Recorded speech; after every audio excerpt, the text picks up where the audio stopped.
Payment incomplete. Step aside. The words hit the air like a slap, loud enough for the entire boarding line to hear, loud enough to make the woman behind Naomi Reeves take a small instinctive step backward, as if proximity to the problem might make her part of it. But that moment had not arrived yet. That moment was still 14 minutes away, still waiting at the end of a Tuesday afternoon in November at O'Hare International Airport, still coiled inside a gate called K-19, like something that had been building for a very long time. Before that moment, there was this one Dr. Naomi Reeves, 44 years old, rolling carry-on, gliding silently behind her blazer, buttoned against the recycled chill of Terminal 5, moving through the concourse with the particular focus of a woman who has learned to treat airports as something to be navigated rather than experienced. She wore dark tailored trousers and a cream blouse and the small diamond stud earrings she had bought herself the morning she passed the bar 20 years ago in a jewelry store on Michigan Avenue, where the saleswoman had assumed she was shopping for someone else. She had bought them anyway. She wore them to every arbitration. O'Hare in late November had a specific quality that Naomi had cataloged over years of transit: the smell of recycled air and chain restaurant coffee. The particular loneliness of a terminal at dusk when the light outside has gone gray and the fluorescent brightness inside feels like an argument against nature. The way the PA announcements bounced off the marble floors and arrived in your ears half a second after they'd already registered as background noise. She had passed through this building more times than she could count, and she had never once loved it. But she knew it the way you know a place you keep returning to against your will intimately without affection. She checked her watch. 4:09 p.m. The gate board ahead read TAA 808. London Heathrow boarding in 21 minutes. She was cutting it close, not because she had been careless, but because the emergency board call had run until 1 a.m. and she had driven herself to the airport on 3 hours of sleep and a thermos of coffee that had gone cold somewhere on the expressway, and the traffic on the 90 had added 11 minutes she did not have to spare. She had been awake for 31 hours. The Harlow Capital situation had been building for 6 weeks, a slow-motion corporate siege that Naomi had been tracking with the focused dread of someone watching a storm form on a radar screen, knowing exactly where it was going to make landfall. Harlow Capital was a private equity firm that specialized in what its own prospectus euphemistically called strategic restructuring, which meant in plain language, buying distressed assets and selling them for parts. It had set its sights on transatlantic airways 3 months ago, purchasing enough secondary stock to trigger a legal review of TAA's 2019 merger covenants. Their argument was elegant in its cynicism that TAA had breached those covenants by failing to adequately disclose known operational risks during the 2022 global fuel crisis, and that therefore the merger terms were void. The original investors were owed a settlement, and Harlow was entitled to pursue a forced restructuring. It was in Naomi's professional assessment a bad argument dressed in an expensive suit. But bad arguments made with enough money and enough confidence had a way of winning, and the arbitration panel in London was convening in less than 18 hours. And Naomi Reeves was the only person alive who knew every clause of those merger contracts intimately enough to dismantle Harlow's case from the inside out, because she had written them herself 4 years ago at a mahogany desk in TAA's Chicago headquarters, word by careful word, knowing even then that someone would eventually try to use them as a weapon. 47,000 people, Philip Adeyemi had said to her on the call last night, his voice carrying the particular weight of a man who had built something and was watching someone try to take it apart. Pilots, baggage handlers, gate agents, mechanics, 47,000 families. Lillian, if Harlow wins this, they won't, she had said. But call me Naomi Philip. You've known me for 12 years. He had laughed, despite everything. She had hung up and returned to her brief. Now she moved through the concourse toward K-19, her tablet tucked under her arm, her mind already 3 arguments ahead of where her body was. She passed a gate agent snapping at a family with a stroller. The agent's voice high and frayed, her neck rigid with the specific tension of someone who had been managing chaos for too long without relief. And Naomi filed the observation away without breaking stride, the way she filed everything noted, cataloged, returned to when relevant. She arrived at gate K-19 with 18 minutes to boarding. The gate was a zoo. She found a pillar, opened her tablet, and began to read. She had not always been this still.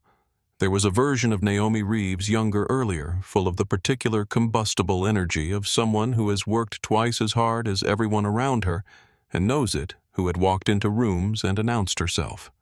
Not loudly, not with arrogance, but with the forward-leaning posture of someone who needed to be seen, who had learned that if you did not establish your presence in the first 30 seconds, certain people in certain rooms would spend the rest of the meeting looking past you, to the white man standing 2 feet behind you, waiting for the real authority to reveal itself. She had spent years learning to abandon that posture. Not because it was wrong, it wasn't wrong, it was survival, but because she had discovered slowly and with considerable frustration that announcing herself only gave certain people more reasons to dismiss her. So she had changed her approach. She stopped announcing. She arrived. She let the work speak. She let the silence. Before she opened her mouth, be its own kind of authority, and she had found that it was a more durable power than anything she could project with her posture or her voice. This was not, she would be quick to tell anyone who asked a lesson she had learned willingly. She thought about her mother sometimes in airports, which made sense in ways she had never fully articulated. Her mother, Gloria Reeves, had been a flight attendant for a regional airline in the late 1980s and early 1990s. A woman of extraordinary competence and unshakable composure who had applied 5 times for international routes and been passed over 5 times always for women who were younger or blonder or both, always with a different stated reason that somehow produced the same result. Gloria had never filed a complaint, had never raised her voice in a way that could be used against her, had ironed her uniform every Sunday night at the kitchen table with the same patient dignity she brought to everything she did, and had shown up Monday morning ready to do her job better than anyone else on the roster, because that was what you did when the alternatives were worse. Naomi had become a lawyer, in some part because she wanted to have the language her mother never had.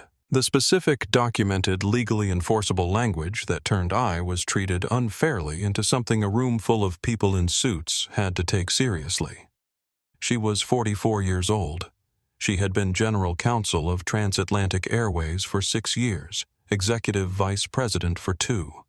She had argued cases in London, Hong Kong, and Frankfurt.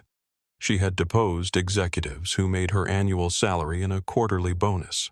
She had on 3 separate occasions talked a TAA board in active panic off a ledge, using nothing but the force of a well-constructed argument, and the specific calm of someone who had done her homework when no one else was still in the building. She had a ritual on TAA flights, had maintained it for years, where she made small private notes about what was working and what wasn't, a gate process that was moving smoothly, a crew interaction that suggested good training, a logistical bottleneck that was creating unnecessary passenger friction, not as surveillance, as care. TAA was her company in the truest sense. She understood that word, not owned but built into, invested in the place where the best part of her professional life had been spent, and she watched it the way you watch something you are responsible for, with the mixture of pride and perpetual vigilance that responsibility produces. Today, she was not doing the ritual. Today, she had 47,000 jobs in her carry-on and 18 minutes until boarding, and a closing argument to refine, and she sat with her back to the pillar and her eyes on her tablet, and let the noise of the gate area wash past her like water around a stone. She was aware of the gate agent. You couldn't be at K-19 and not be aware of her, a woman in her late 50s with platinum blonde hair, swept into a tight chignon, reading glasses on a beaded chain. TAA badge clipped to her jacket lapel. The name Claudia printed in block letters, large enough to read from 10 feet away. Claudia Marsh was managing the gate with the energy of someone who had long since stopped finding chaos interesting and now simply wanted it to end on schedule. Her voice was sharp and carrying her gestures impatient, her attention moving from screen to passenger to line with the rapid tactical focus of someone putting out small fires. Naomi noted her, noted the tension in the gate area, the disorganization of the boarding lanes, the low-grade hostility in the air. Filed it, returned to her screen. Zone 1 was called. Then a few minutes later, Zone 2. Naomi packed her tablet, zipped her bag, and joined the end of the line. She pulled up her digital boarding pass on her phone-cracked screen at the corner from a drop last week that she hadn't gotten around to fixing, and held her passport in her other hand, and let the line move forward, and thought about force majeure clauses and the specific pleasure of watching an overconfident opposing counsel realize midway through a cross-examination that the ground had been shifting under them for the last hour and a half. The person ahead of her was waved through. Naomi stepped up. She held her phone to the scanner screen, up boarding pass, bright and clear against the glass. The machine beeped. Red light. The harsh, flat sound of a system saying no. Claudia Marsh's eyes moved from the screen to Naomi's face in a single motion, and something shifted in her expression.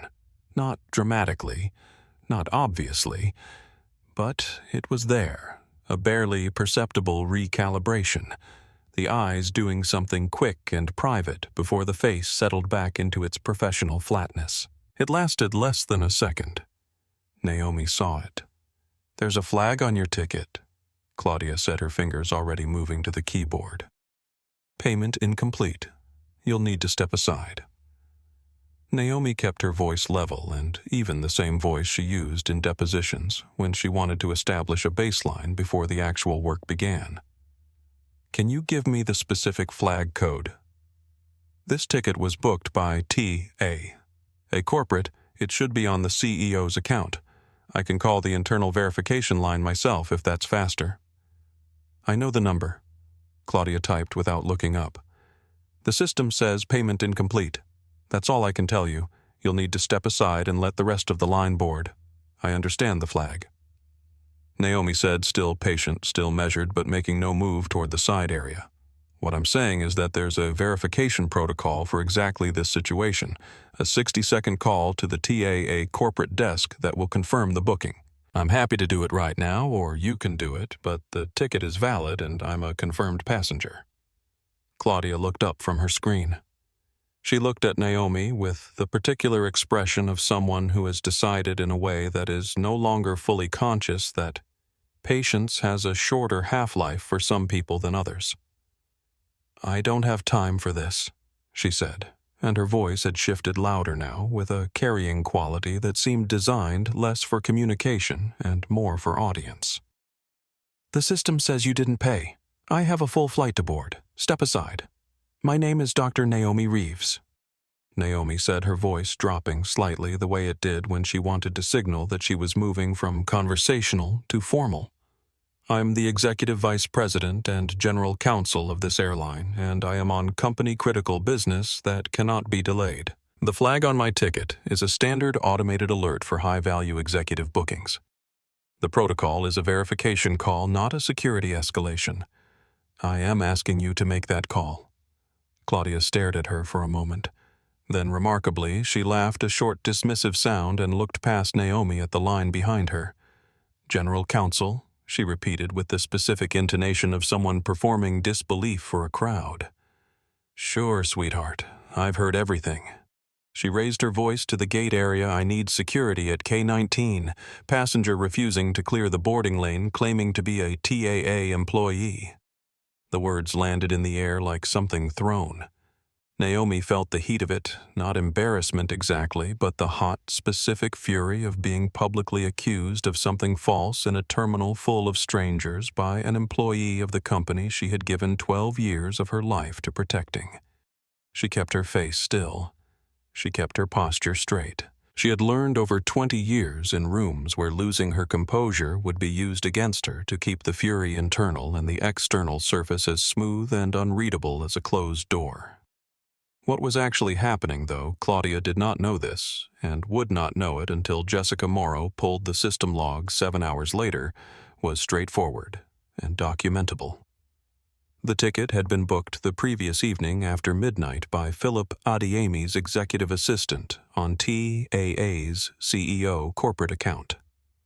Full international fare one-way departing within 16 hours of booking. The automated fraud detection system had flagged it as a high-value anomalous booking, not because anything was wrong, but because the pattern matched the parameters the system used to identify potential account irregularities. The flag was a tool, not a verdict. The protocol was clearly printed in Section 14, Paragraph 3 of the TAA Gate Operations Manual. Upon detection of a payment irregularity, flag gate agent should contact the TAA corporate verification desk at the designated internal number. Verification typically takes 60 seconds. Upon confirmation, agent proceeds with boarding. Claudia had not opened the operations manual. She had not dialed the verification number. She had looked at the flag, looked at the face of the woman holding the phone, and in 31 seconds had moved from flag to security call without stopping at the step in between. The line behind Naomi had gone quiet. Phones had begun to rise. Officer Brett Hale arrived with the specific momentum of a man who has been waiting for something to do. He was thick-set and fair-skinned, with a dirty blonde crew cut going gray at the temples, and the kind of face that had probably been unremarkable in youth but had settled over decades into an expression of permanent authority. The face of a man who had worn a badge long enough that the badge had started wearing him. He was in his mid-40s, and he moved through crowds the way certain men move through crowds with an assumption of space that others were expected to yield. Claudia met him before he reached the podium 3 steps out. Her hand briefly on his sleeve, her voice low and urgent in a way that was meant to look like professional briefing, but had the unmistakable quality of one person loading another's perspective before the situation could be assessed independently. She spoke quickly. She used the word aggressive before Hale had even looked at Naomi. She used the phrase refuses to comply. Officer Torres arrived a half-step behind Hale, younger and quicker-eyed, already scanning the scene with the broader attention of someone who had learned from experience to take in everything before forming a conclusion. Torres looked at Claudia, looked at Naomi, looked at the boarding line frozen in a wide semicircle of spectators' phones lifting one by one like flowers opening in time-lapse. Her expression did not change, but something in her posture shifted a slight tension, a preparation. Hale stepped directly in front of Naomi with the proximity of someone who understands that physical space is its own kind of message. He was 6'2", and he used every inch of it, positioning himself so that she had to tilt her chin slightly to meet his eyes, which was almost certainly intentional. "Ma'am," he said, his voice carrying the flat, effortful patience of someone performing reasonableness for an audience. "You need to clear the boarding area. The gate agent has asked you to step aside," Officer Naomi said, keeping her voice at the same measured register she had maintained throughout. "This is a civil matter involving a ticket verification flag that can be resolved with a single phone call. I am Dr. Naomi Reeves, and I am a TAA employee traveling on company business. I am not creating a disturbance. I am standing in a boarding line asking for a standard protocol to be followed. My identity can be verified in 30 seconds. I'm not interested in verifications." Hale said, his voice going flatter. "I'm interested in you clearing this area." "Officer Torres," Naomi said, shifting her attention deliberately. "I'd like to request that this be handled as a verification matter rather than a security matter. There has been no disturbance. There is no threat. There is a payment flag on a corporate ticket that requires a 60-second phone call." Torres opened her mouth. Hale talked over her. "Stand back," he said to his partner, not looking at her. Then to Naomi, "I'm going to ask you one more time to clear this area. Failure to comply is a public disturbance under Chicago Municipal Code." "I am a confirmed ticketed passenger," Naomi said. "You do not have probable cause to detain me. I have not raised my voice. I have not threatened anyone. I have not made physical contact with anyone. What I am telling you is accurate and verifiable, and I am asking you to verify it before this escalates further." It was the word probable cause that changed his face. She saw it happen, the shift from performed patience to something rawer, something that had stopped pretending to be about the rules and had become very plainly about the fact that she was standing in front of him and speaking to him in his own language and refusing to be moved by the weight of his uniform. His jaw tightened. Something in his eyes completed a calculation that had started the moment Claudia put her hand on his sleeve. Torres said his name. He didn't respond.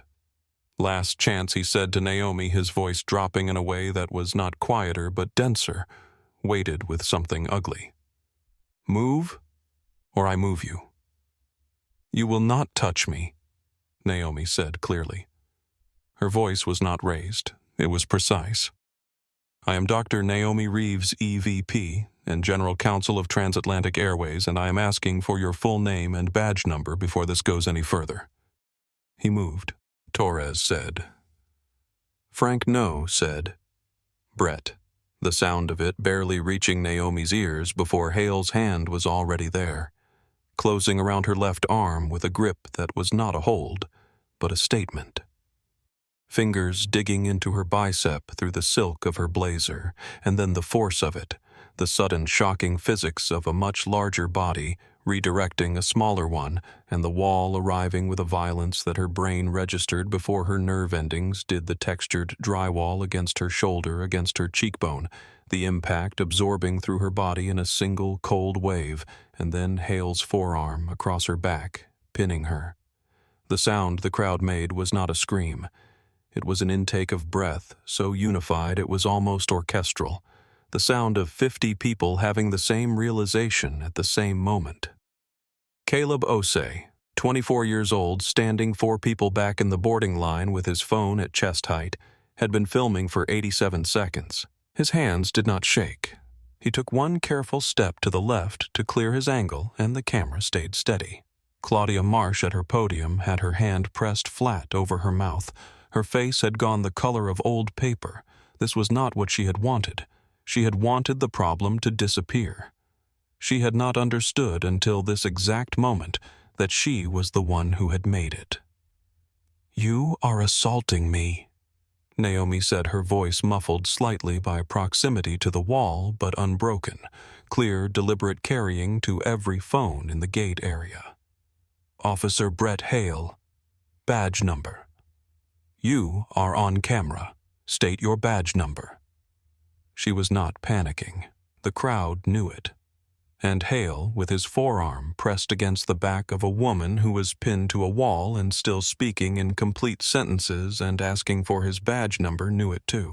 The jet bridge door opened and Captain Gerald Sutton stepped into the terminal with the brisk purpose of a man who had come to fix a boarding delay and found something else entirely.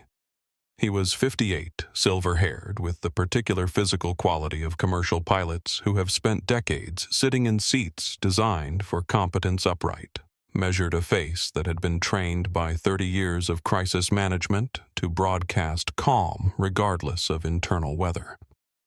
He had come because the boarding gate had gone silent 7 minutes ahead of schedule, and his first officer had flagged the departure window at risk, and he expected to find a baggage conflict or an oversell situation or one of the dozen minor logistical fires that were a routine feature of international departures out of O'Hare. He did not expect what he found. Susan Park. His senior purser was 2 steps behind him, and she registered the scene in a different order than he did. She saw the crowd first, the circle of silent filming passengers, and then the gate agent frozen at her podium with her hand over her mouth, and then the officer, and then the woman pinned against the wall of the jet bridge entrance with her shoulder against the drywall and a forearm across her back, and Susan's hand went to her chest in a gesture that was entirely involuntary. Sutton's voice, when it came, was not loud, but it had the frequency of a sound that stops rooms. "What is happening here?" Hale did not release Naomi. He turned his head toward the captain with the expression of a man who has been interrupted mid-task and is weighing whether the interruption is worth acknowledging. "Captain, this is a police matter. Non-compliant passenger, possible no-fly situation. We're handling it. We'll have the gate cleared in a few minutes." "A no-fly situation," Sutton repeated, and his voice had changed not louder but harder, the word landing differently from his mouth than it had from Hale's. He looked at the woman against the wall and saw her blazer twisted at the shoulder, the red abrasion beginning to form along her cheekbone, her hands visible and open and not raised, her eyes clear and furious and tracking him with the focused intelligence of someone who was filing everything that was happening for purposes he could not yet identify. Then he looked at the floor. Her carry-on had been kicked to the side. The main compartment had come unzipped, and a laptop lay on the terminal floor beside a thick, bound document. The pages fanned slightly from the fall, the cover sheet facing upward under the fluorescent lights, and the text on it, in the high-contrast formatting of a confidential legal brief, was visible from 8 feet away. Transatlantic Airways, Office of the General Counsel. Harlow Capital. Arbitration confidential and privileged. Susan saw it at the same moment. She took a step backward without meaning to. Her hand was still at her chest, but now her expression had changed from distress into something that was the specific cold recognition of someone understanding, very late, the full weight of what has been set in motion. Sutton crossed the terminal floor in 4 steps. He stopped in front of Hale. He did not touch him. He did not raise his voice. He said in a tone that had dropped several degrees below anything that could be mistaken for warmth, "Take your hands off that woman. Now." Hale's jaw went tight. "Captain, you don't have authority over that woman." Sutton said, his voice cutting through cleanly, as Dr. Naomi Reeves. "She is the executive vice president and general counsel of this airline. She is the reason this company still has contracts worth flying under, and unless you want Transatlantic Airways to spend the next 5 years making your personal finances its project, I suggest you step back." The silence that followed had a particular texture, the silence of a large, crowded space in which everyone has stopped pretending to do anything other than witness. Hale's forearm went slack. He stepped back. His face did something it had probably not done in years. It lost its certainty, the authority draining out of it like water through a cracked container, leaving something raw and younger and considerably less sure of itself underneath. Claudia Marsh, 15 feet away, made a sound that was not quite a word and not quite a breath. Naomi straightened herself off the wall. It was a slow movement, deliberate, the movement of someone who is choosing how to stand rather than simply standing, and she did it without assistance, without looking at Sutton, without looking at anyone except Officer Brett Hale. She turned to face him. Fully blazer, twisted, one strand of hair fallen from its pin, the mark on her cheek bright against her skin, and she looked at him with an expression that was not anger. Anger would have been easier for Hale to hold, but a kind of precise, cold documentation, the expression of someone for whom this moment was already evidence. "Your full name," she said, "and your badge number." "Please." The word "please" in that sentence was not politeness. It was something else, a marker, a line in the record proof that she had remained correct in every detail, even when every detail was being used against her. Hale said his name, said his badge number. His voice was thinner than it had been 3 minutes ago. Naomi nodded once. She did not respond. She turned to Claudia Marsh, held her gaze for a measured moment, and said, "Claudia Marsh. Employee ID CM4491. Not a question. She had read the badge when she first stepped up to the podium. She had filed it. She filed everything. Claudia's mouth opened. Nothing came out. Susan moved quietly to where Naomi's documents had fallen and began gathering them, her hands careful and unhurried like someone handling something important. Naomi crouched down and picked up her laptop herself before Susan could reach it, checking the screen intact, no visible damage, and placing it back in her carry-on with the focused efficiency of someone who has a limited amount of time and intends to use all of it correctly. She accepted her documents from Susan with a brief, genuine nod of thanks and tucked them under her arm. She zipped her bag. She stood up straight. Then she turned to Caleb Osei. He was still holding his phone. He hadn't lowered it since Hale had stepped back, as though instinct was telling him that the recording was not yet complete, that whatever was still coming was going to matter. He was 24 years old, in dark jeans and a gray hoodie and a baseball cap worn straight, and he was looking at Naomi with the wide, slightly stunned expression of someone who has just watched something that will be with them for a long time. "Are you still recording?" Naomi asked him. "Yes, ma'am," he said. "Good." She held out her card, a TAA corporate card, clean white with her name and title in small black type. "My name is Naomi Reeves. This is my direct email and my paralegal's number. Everything on that phone is evidence. Please don't post it anywhere yet. I need to control when it goes public for legal reasons. Can I count on you?" Caleb looked at the card. The way you look at something you understand is going to mean more than it currently appears to mean. "Yes, ma'am. Absolutely. Thank you," Naomi said. And she meant it with a specificity that the two words could barely contain, because Caleb Osei had stood 4 people back in a boarding line and decided without anyone asking him to keep his phone steady and his angle clear, and that decision was going to matter in ways that would take months to fully understand. She turned to Captain Sutton. "Captain," she said, her voice careful and even, "I need 2 minutes before I board." "Hold the flight." "The flight will wait as long as you need," Sutton said. His voice carried something that she recognized as genuine distress, poorly disguised as composure. He was a man she could see who was trying to decide whether he had acted quickly enough and already beginning to suspect the answer. She pulled out her phone. The screen was cracked at the upper right corner from the fall, a clean fracture line running through the glass like a fault. The phone still worked. She dialed a number she had memorized 2 years ago and used perhaps a dozen times, the kind of number you keep in your head precisely because you hope never to need it. She put it on speaker. The gate area, which had been a chaotic, noisy, crowded space for the last hour, was so quiet that the dial tone carried clearly. Philip Adeyemi's assistant answered on the second ring. "This is Dr. Naomi Reeves." Naomi said, her voice projecting to the gate, and every phone currently pointed at her. "Get him.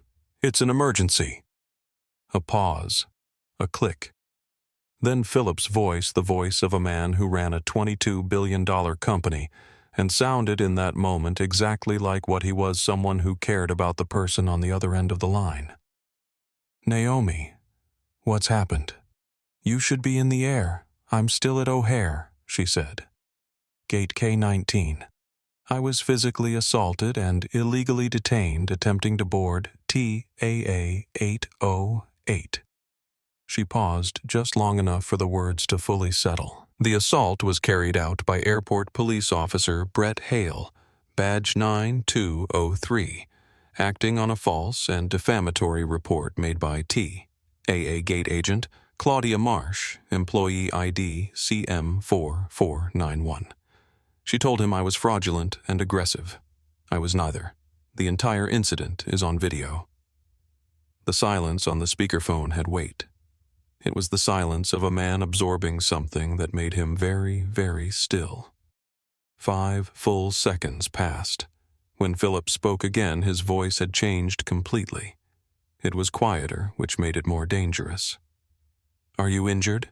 I have a bruise on my face and pain in my shoulder," she said precisely. "I am not incapacitated. I will make the arbitration. Naomi." His voice. Just her name. Tell me what you need." "I need this flight held," she said. "I need a preservation hold on all footage and records from this gate from 3 p.m. today. I need Jessica pulled in immediately. She'll know what to do. And I need this handled, Philip, not quietly. Not with a voucher and a form letter. Handled. Those things Philip said will be done before your wheels are up. Claudia Marsh's name, employee ID again, CM4491. And the officer, Brett Hale. Badge 9203. Good. A beat. What about London?" "I will win." "London," Naomi said. "These are separate problems. I'll handle both." The pause that followed was not hesitation. It was Philip Adeyemi deciding something, and when he spoke again, his voice had the quality of something resolved, something committed to without reservation. "The people responsible for what happened to you today are going to face every consequence available to this company and every legal instrument I can put in Jessica's hands before sunrise," he said loudly enough for the gate area to hear every word. "Now please get on that plane and go save 47,000 jobs." Naomi took the phone off speaker, said quietly for Philip, "Only I know you will. Thank you. Thank." She hung up. The gate area was absolutely silent. Claudia Marsh was sitting on her stool behind the podium, her face a color that had no good name. Not white, exactly. Not gray. Something between them, the color of someone who has just understood fully and without any remaining ambiguity the exact magnitude of what they have done. She did not look at Naomi. She looked at the floor in front of her podium, and she did not look away from it.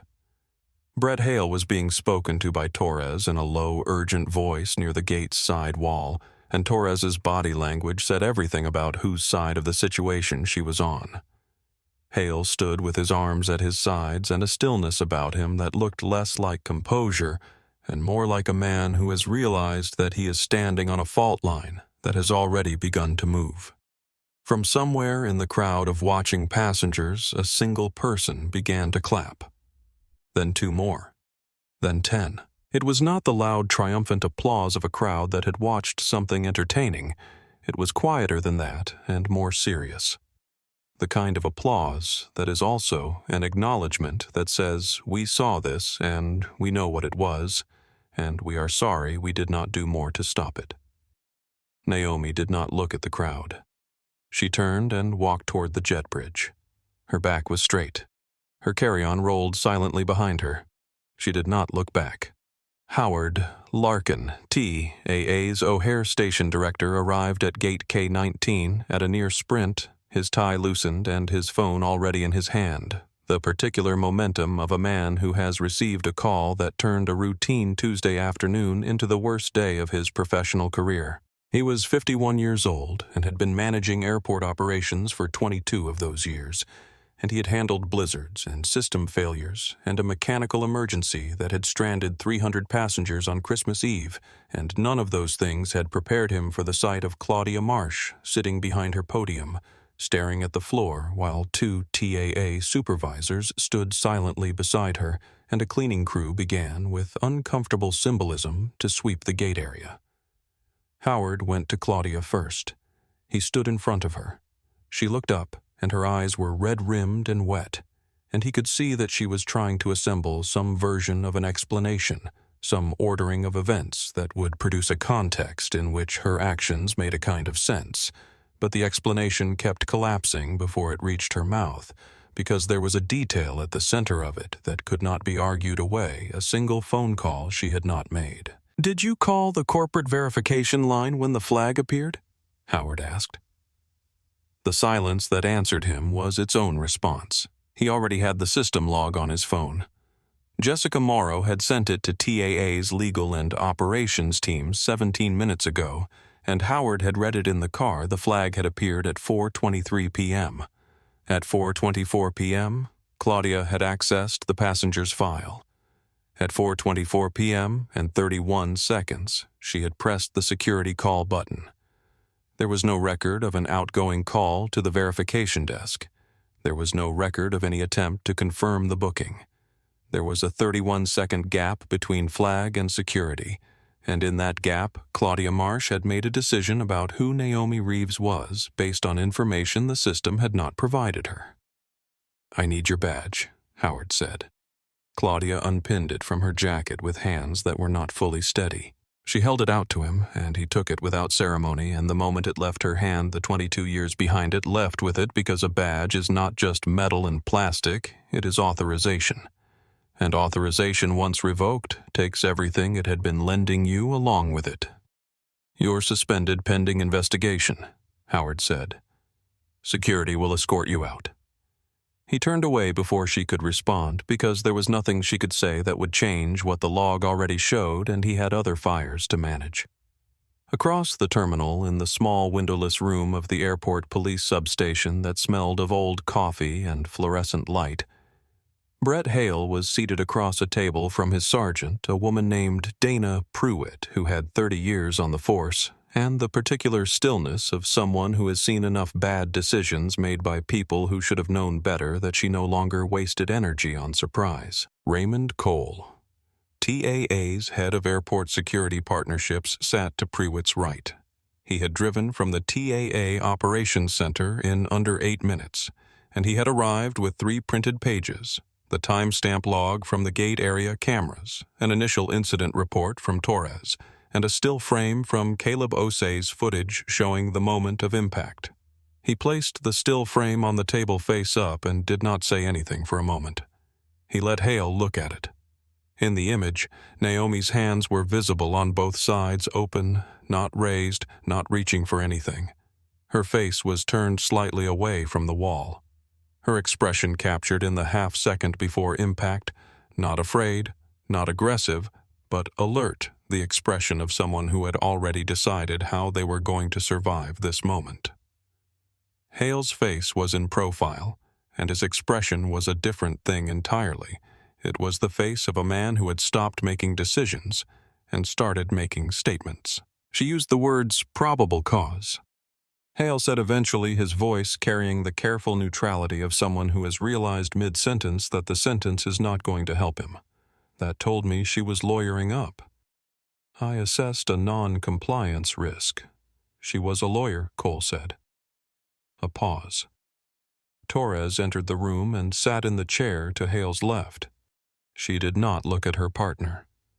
When Pruitt addressed her, Torres's account was delivered in the measured, unhurried tone of someone who had been thinking about what she needed to say since the moment it happened, which was also the moment she had tried to prevent it.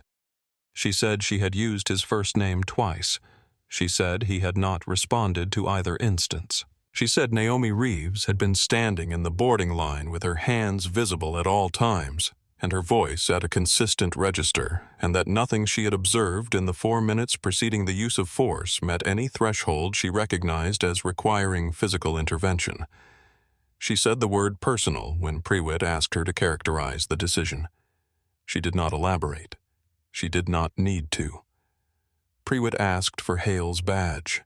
His jaw moved once like he was going to say something that might change the outcome, and then it stopped because there was nothing that could change it. The camera had been running.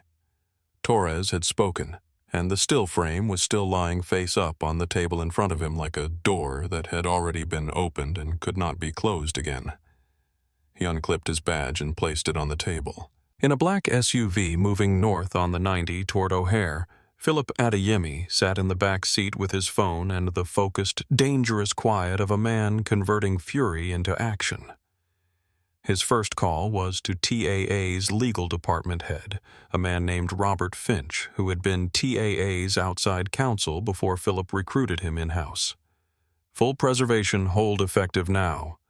Every camera angle, every personnel record, every system log associated with Gate K-19 from 3 p.m. today. Pull Claudia Marsh's complete employment file tonight. I have a strong feeling we are not looking at a first incident." His second call was to the Chicago Airport Authority director at his personal cell number. Philip did not threaten. He described. He named the officer, named the badge number, described the footage in 3 sentences. He said I would like to hear from you before my plane lands at Heathrow, that this has been addressed at the level it deserves. He ended the call before the director could finish his first sentence. His third call was to Jessica Morrow. Jessica answered on the first ring. She was already at her desk. Philip had called her 40 minutes ago, and she had not left the building since. He told her what he needed: the complete employment file on Claudia Marsh, the full system log on the payment flag, verification of the protocol documentation, and a complete evidence package ready for Naomi when she landed in London. "Already started," Jessica said. He ended the call and looked out the window at the expressway, the Chicago skyline receding behind him, the last of the afternoon light going orange over the lake. He felt the specific helpless fury of a man who has built something carefully and watched someone else carelessly damage it, and he let himself feel it fully for 30 seconds, and then he set it aside, because fury without direction was a waste of resources, and he had work to do. He pulled up the email from Jessica, already in his inbox, subject line: Initial log CM-4491. He opened the attachment. He began to read. By the time his SUV reached the terminal, he had read 6 of the 17 complaint entries and had reached a conclusion that sat in his chest like a cold, hard weight. This was not a single bad Tuesday. This had been building for a very long time, and somewhere in AA's management layers 17 times over 6 years, someone had looked at evidence of a pattern and decided that a form letter and a travel voucher was an adequate response. He was going to change that. But first, he had an arbitration to win. The cabin door sealed with the soft, pneumatic sound of a world closing itself off from another, and for a moment after it sealed, the aircraft was simply a long, quiet tube of humming air and soft lighting. And Naomi sat in 1A with her carry-on stowed and her hands in her lap and her eyes closed, and let herself do something she had not done since 1 a.m. the previous night. Nothing. Just for a moment. Just to let the gate area stop replaying behind her eyes long enough for her to take a full breath. Susan Park had escorted her to the seat without ceremony, with the particular competence of a senior purser who has seen passengers in various states of distress and knows that the most useful thing she can do is provide practical help without requiring the person to perform gratitude while they are still in the process of holding themselves together. Susan had brought water and an improvised ice pack, 2 small towels wrapped around a bag of ice from the galley, and had knelt beside the seat and offered it with both hands. And Naomi had looked at the ice pack for a moment before accepting it, pressing it to her cheekbone with a careful steadiness, because accepting help required acknowledging that she needed it, and acknowledging that she needed it required acknowledging what had just happened, and she was not quite ready to do that at full volume yet.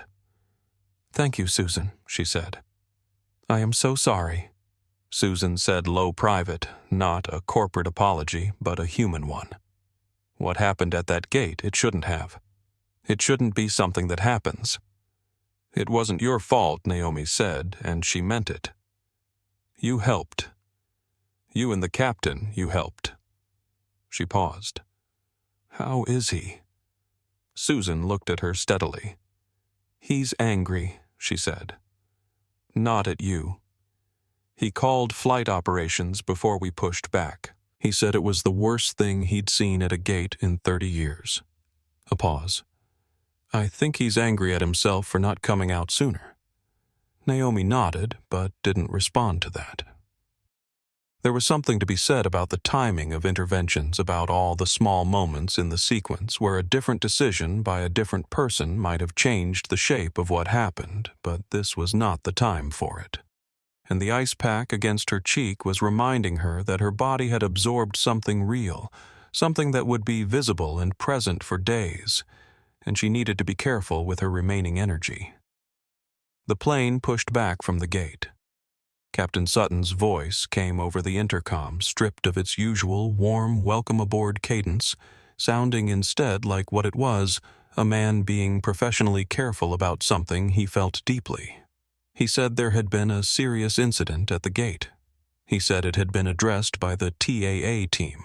He said he apologized for the delay and thanked the passengers for their patience. He did not say more than that, but the specific flatness of his voice, the controlled steadiness of it, said something on its own. As the plane taxied toward the runway, the adrenaline that had been holding Naomi upright began finally to release its grip. It didn't leave all at once, it never did, but it loosened like a fist, unclenching slowly. And in the space it left behind, the pain arrived her shoulder from the impact with the wall, the ache running up through the joint, her upper arm, where Hale's fingers had been, which would be bruised by morning, and her cheek, which stung cleanly and persistently under the ice pack. These were manageable. She had worked through worse pain at a desk. She had argued a contract dispute in Singapore with a 102-degree fever and won. It was the other thing that was harder to locate and harder to name. The thing that was not in her shoulder or her cheek, but somewhere in the cavity of her chest, the hot, pressurized feeling of having been reduced publicly in front of 50 people and their cameras in the building that carried her company's name to a category, a problem, a flag on a system that someone had not bothered to verify. She had stood at that podium and given Claudia Marsh her name and title, and it had meant nothing less than nothing had been received as a performance rather than a fact, and the specific pain of that of being accurate and being dismissed simultaneously was the kind of pain that had no single location in the body because it was everywhere at once.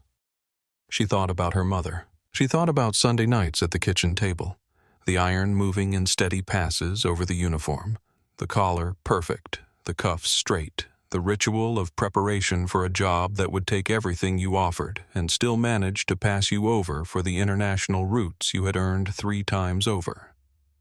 Gloria Reeves had never filed a complaint, had never had the language for it or the infrastructure to support it or the certainty that the language would be heard even if she had it. Naomi had all of those things. She had the title and the contacts and the CEO's personal number and a paralegal who was already building the case at 4 a.m. She had the bruise on her face and the video on Caleb O'Sea's phone and the 31-second system log and 17 documented complaints that were about to become something other than filed and forgotten. She had every tool her mother hadn't had. And she had still ended up with her face against drywall. The plane lifted off. Chicago fell away beneath the wings, the grid of lights spreading outward from the dark thread of the river, the lake black and vast to the east. The familiar city becoming unfamiliar from this height, the way all known things become unfamiliar when you get far enough away from them. Naomi watched it for a moment, the city she had lived in for 20 years. The city that contained O'Hare and Gate K-19 and Claudia Marsh's podium and the wall she had been pressed against and the 31 seconds that had produced all of it. She opened her laptop. She opened a new document. She did not open the Harlow file yet. She opened a blank page and she typed at the top a subject line that she had been composing in some part of her mind since the plane pushed back from the gate the standard we owe. She looked at it, left it. She typed 2 words below the subject line. Delia Fraser. She did not know yet who Delia Fraser was. She would read Jessica's file over Newfoundland and find out. But she was already making space for the name already understanding with the instinct of someone who has spent 20 years reading patterns in documents that the 31 seconds at Gate K-19 were not the beginning of anything. They were the latest entry in something much longer. She saved the document, closed it, opened the Harlow file. The Boeing 787 climbed into the dark Illinois sky, its navigation lights blinking steadily against the black, carrying its passengers north and east over the lake and into the long crossing.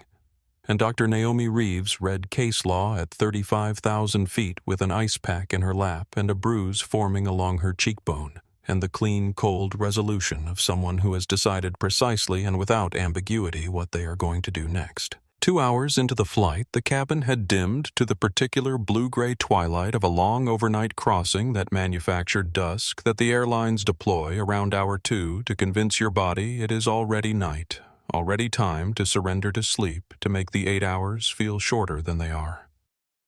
Most of the first-class cabin had accepted the suggestion. The seats around Naomi were reclined, the reading lights dark, the quiet broken only by the low, ambient hum of the engines and the occasional soft movement of the flight crew through the cabin. Naomi was not asleep. She had not even attempted it. The Harlow file was spread across her tray table in the organized way she always worked. Not chaotic, not cramped, but distributed with the spatial logic of someone who thinks in documents, who needs to be able to see 4 things at once to understand how they relate to each other. The core of Harlow's argument was as she had told Philip 3 weeks ago, a bad argument dressed in an expensive suit. But bad arguments did not die simply from being wrong. They required precise killing and precision. Required that she understand not just where the argument was incorrect, but why Crane had chosen to make it what he thought his strongest ground was, and where he expected her to push back so that she could push back somewhere else entirely. She worked steadily, the ice pack long since discarded her shoulder, aching in a low and persistent way that she had categorized and set aside. The bruise on her cheek had deepened while she worked. She could feel the change in it, the way the skin tightens as a bruise matures. But she did not check it in a mirror, and she did not reach for a pain reliever because doing either would have required acknowledging it, and acknowledging it would have cost her something she could not currently afford to spend. Susan checked on her once appearing at the edge of her peripheral vision with the trained quietness of someone who understood the difference between attentiveness and interruption. She offered food.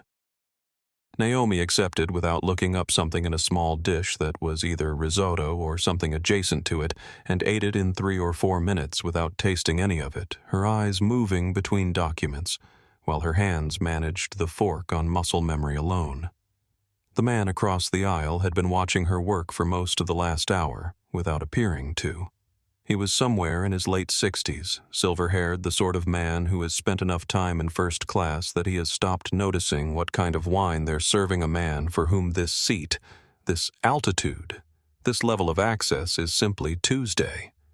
He had been at the gate. Naomi had registered him in her peripheral vision during the confrontation. He had been standing near the back of the crowd watching, not filming. He leaned across the narrow aisle now. "I was at the gate," he said without preamble, his voice low enough for only her to hear. "I watched the whole thing. I'm sorry I didn't do anything." A pause. "I should have said something." Naomi set down her pen and looked at him. She let the words land without trying to fix them or smooth them over because they deserved to land as they were, imperfect, late, and real. "Thank you for saying so," she said. And then, because she believed in being precise, even in the moments that didn't require it, it would have helped. He nodded once, accepting that, and turned back to his window. Naomi looked at the document in front of her for a moment before picking up her pen again. The interaction had cost her nothing, and given her something small but solid, the specific modest comfort of being seen accurately by a stranger. It was not justice. It was not enough. It was also something, and she was not going to pretend otherwise. She went back to work. The plane flew on eastward through the dark over the coastline and out above the Atlantic, and the cabin breathed around her in the slow rhythm of sleeping passengers. And below them the ocean was dark and vast and completely indifferent to all of it, to the gate and the wall and the badge and the 31 seconds and the arbitration waiting on the other side of the crossing, and the 47,000 jobs stacked quietly behind her closing argument. Indifferent in the way that large bodies of water are indifferent, which is to say, completely and permanently and without malice. Which was, Naomi had always thought, the only kind of indifference worth aspiring to. She turned a page. At 9:14 p.m. Chicago time, which was 3:14 a.m. in London and somewhere over Newfoundland on the TAA 808. Jessica Morrow was in the TAA legal department on the 22nd floor of the Transatlantic Airways headquarters building with 4 monitors running and a coffee that had been cold for 2 hours that she kept picking up and setting back down without drinking. Jessica was 28 years old and had worked for Naomi Reeves for 3 years. And in those 3 years, she had learned that the job at its core was about building the most airtight, most fully documented, most irreversible version of the truth that it was possible to construct, because the truth without documentation was just a story, and stories could be disputed, and Naomi Reeves did not dispute things she could prove. Philip had called her before Naomi's plane reached cruising altitude. He had used the phrase, "burn it down carefully," which Jessica understood to mean, find everything, document everything, and make sure that when the consequences land, they are impossible to contest.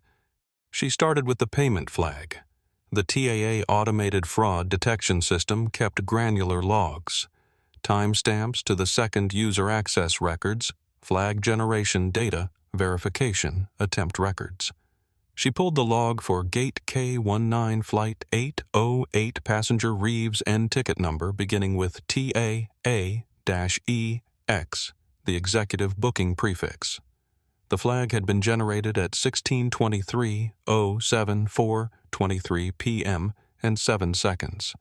The flag code was HVAL-ANOM-01, meaning high-value anomalous booking a flag, generated when a full-fare international one-way ticket is booked within 18 hours of departure on a registered corporate account. It was the second most common flag in the executive booking system. It was also the flag with the clearest, most straightforward resolution protocol.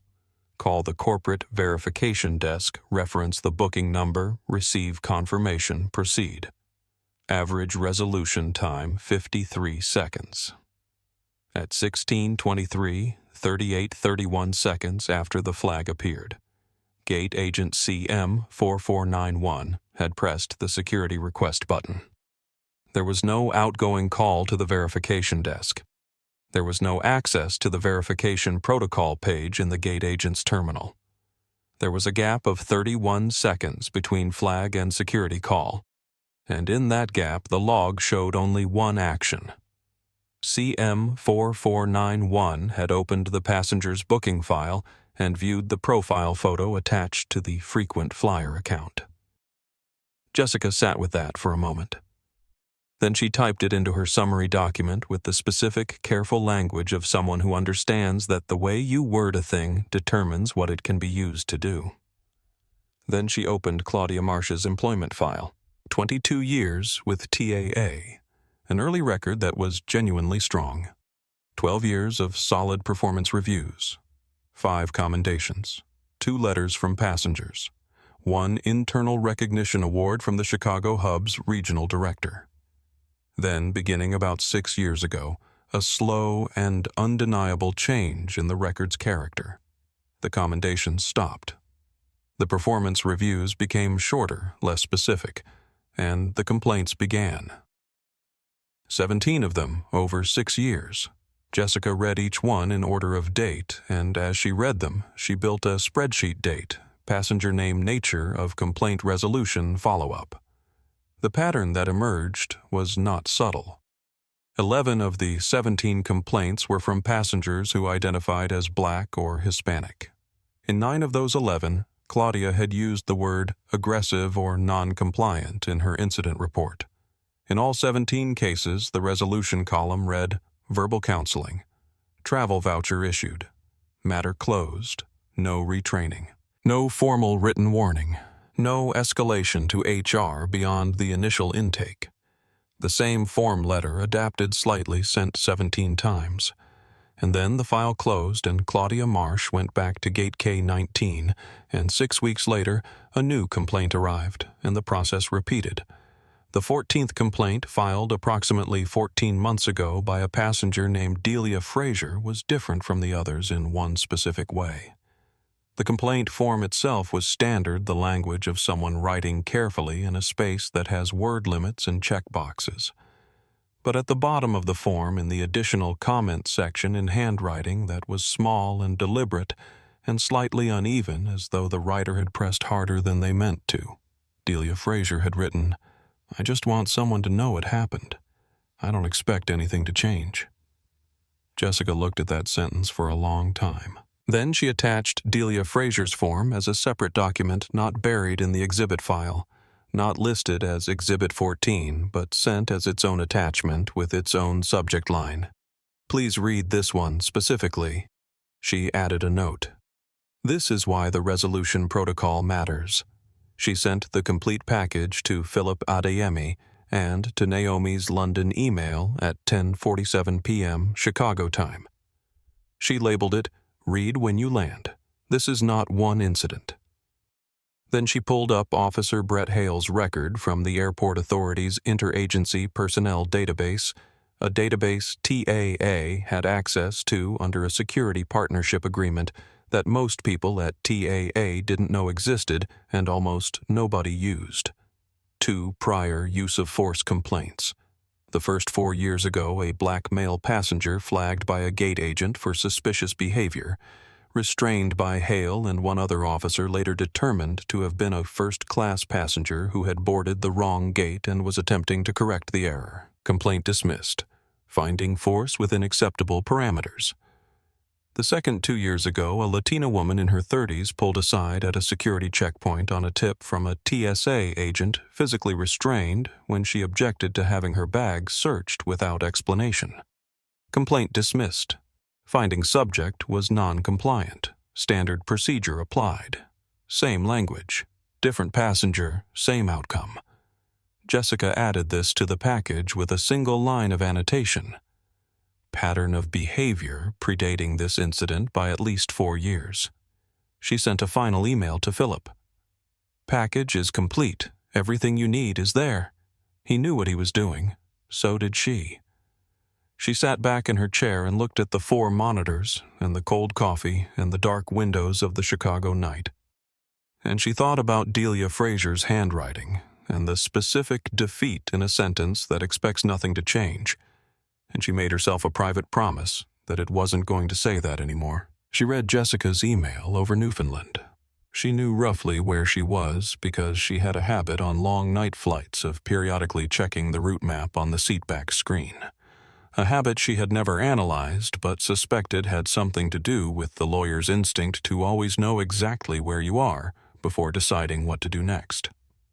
The map showed the small airplane icon positioned at the northeastern edge of the Canadian landmass, the Atlantic spreading out ahead of it in the flat blue simplicity of a rendering that had no interest in what the actual ocean looked like from above, which was dark and enormous and without reference points. She opened the email. She read the payment flag log first, and the 31 seconds sat inside her like a cold stone. Not because she was surprised by it, she had known from the moment it happened that the decision had not been procedural, but because seeing it documented time-stamped to the second, reduced to a number, made it real in a different way than experience makes things real. 31 seconds. Claudia Marsh had needed 31 seconds to make a decision about what Naomi Reeves was, and the decision had not required a phone call, had not required a conversation, had not required anything more than a flag and a face and a gap between them that a certain kind of certainty had been more than willing to fill. She read the employment file next in order. She read all 17 complaints. She read the dates and the names and the careful, formal language of people writing in the limited space of a complaint form about something that had happened to them in a boarding line or a gate area or a security checkpoint. Something that had been small enough for the system to absorb and large enough to make them sit down afterward and write it out because they needed someone to know. She read the resolution column voucher issued, matter closed over and over, the same phrase appearing with the regularity of a thing that has become automatic. A procedure so habitual it no longer required thought, a form letter so practiced it could be sent in seconds. She stopped at Delia Fraser's complaint. She read the standard form. She read the additional comments section. She read, "I just want someone to know it happened. I don't expect anything to change." She read it 3 times.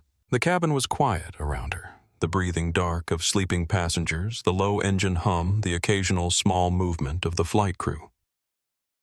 Outside the window was the Atlantic, invisible in the dark, present only as an absence of lights below.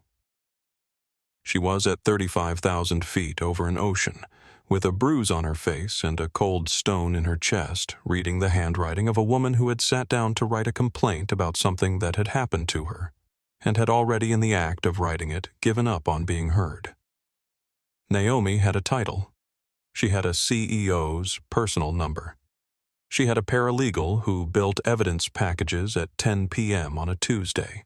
She had today been slammed into a wall and had walked out of the gate area with the CEO's voice on a speakerphone and 50 witnesses filming, and a young man named Caleb Osei, who would sign an affidavit without hesitation, and the consequences were already in motion, already unstoppable, already grinding toward accountability with the precision of a legal team that had been given everything it needed.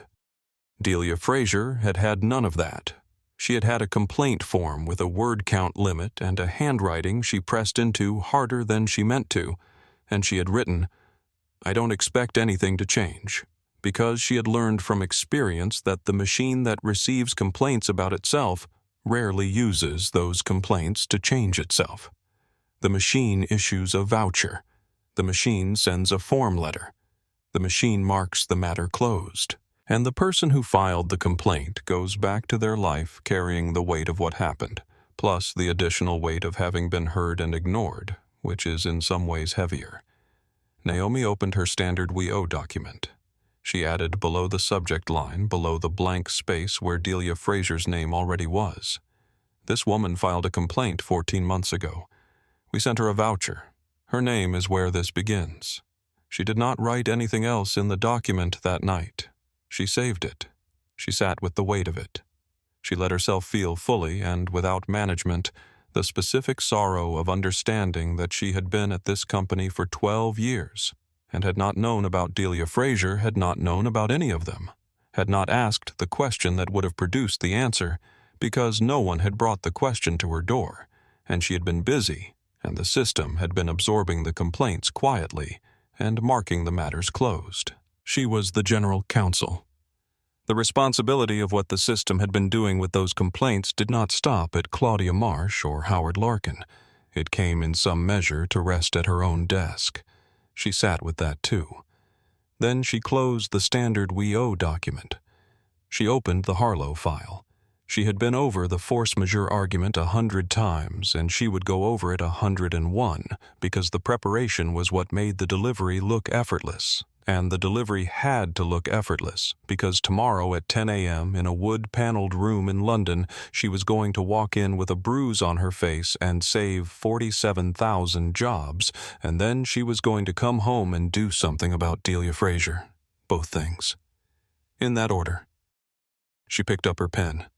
The plane began its descent at 5:43 a.m. London time, and the sky outside the window was that particular shade of pewter that exists only in the pre-dawn over the English coast, not dark anymore, but not light yet, the color of a world that has not quite decided to begin the horizon line, barely distinguishable from the sky above it.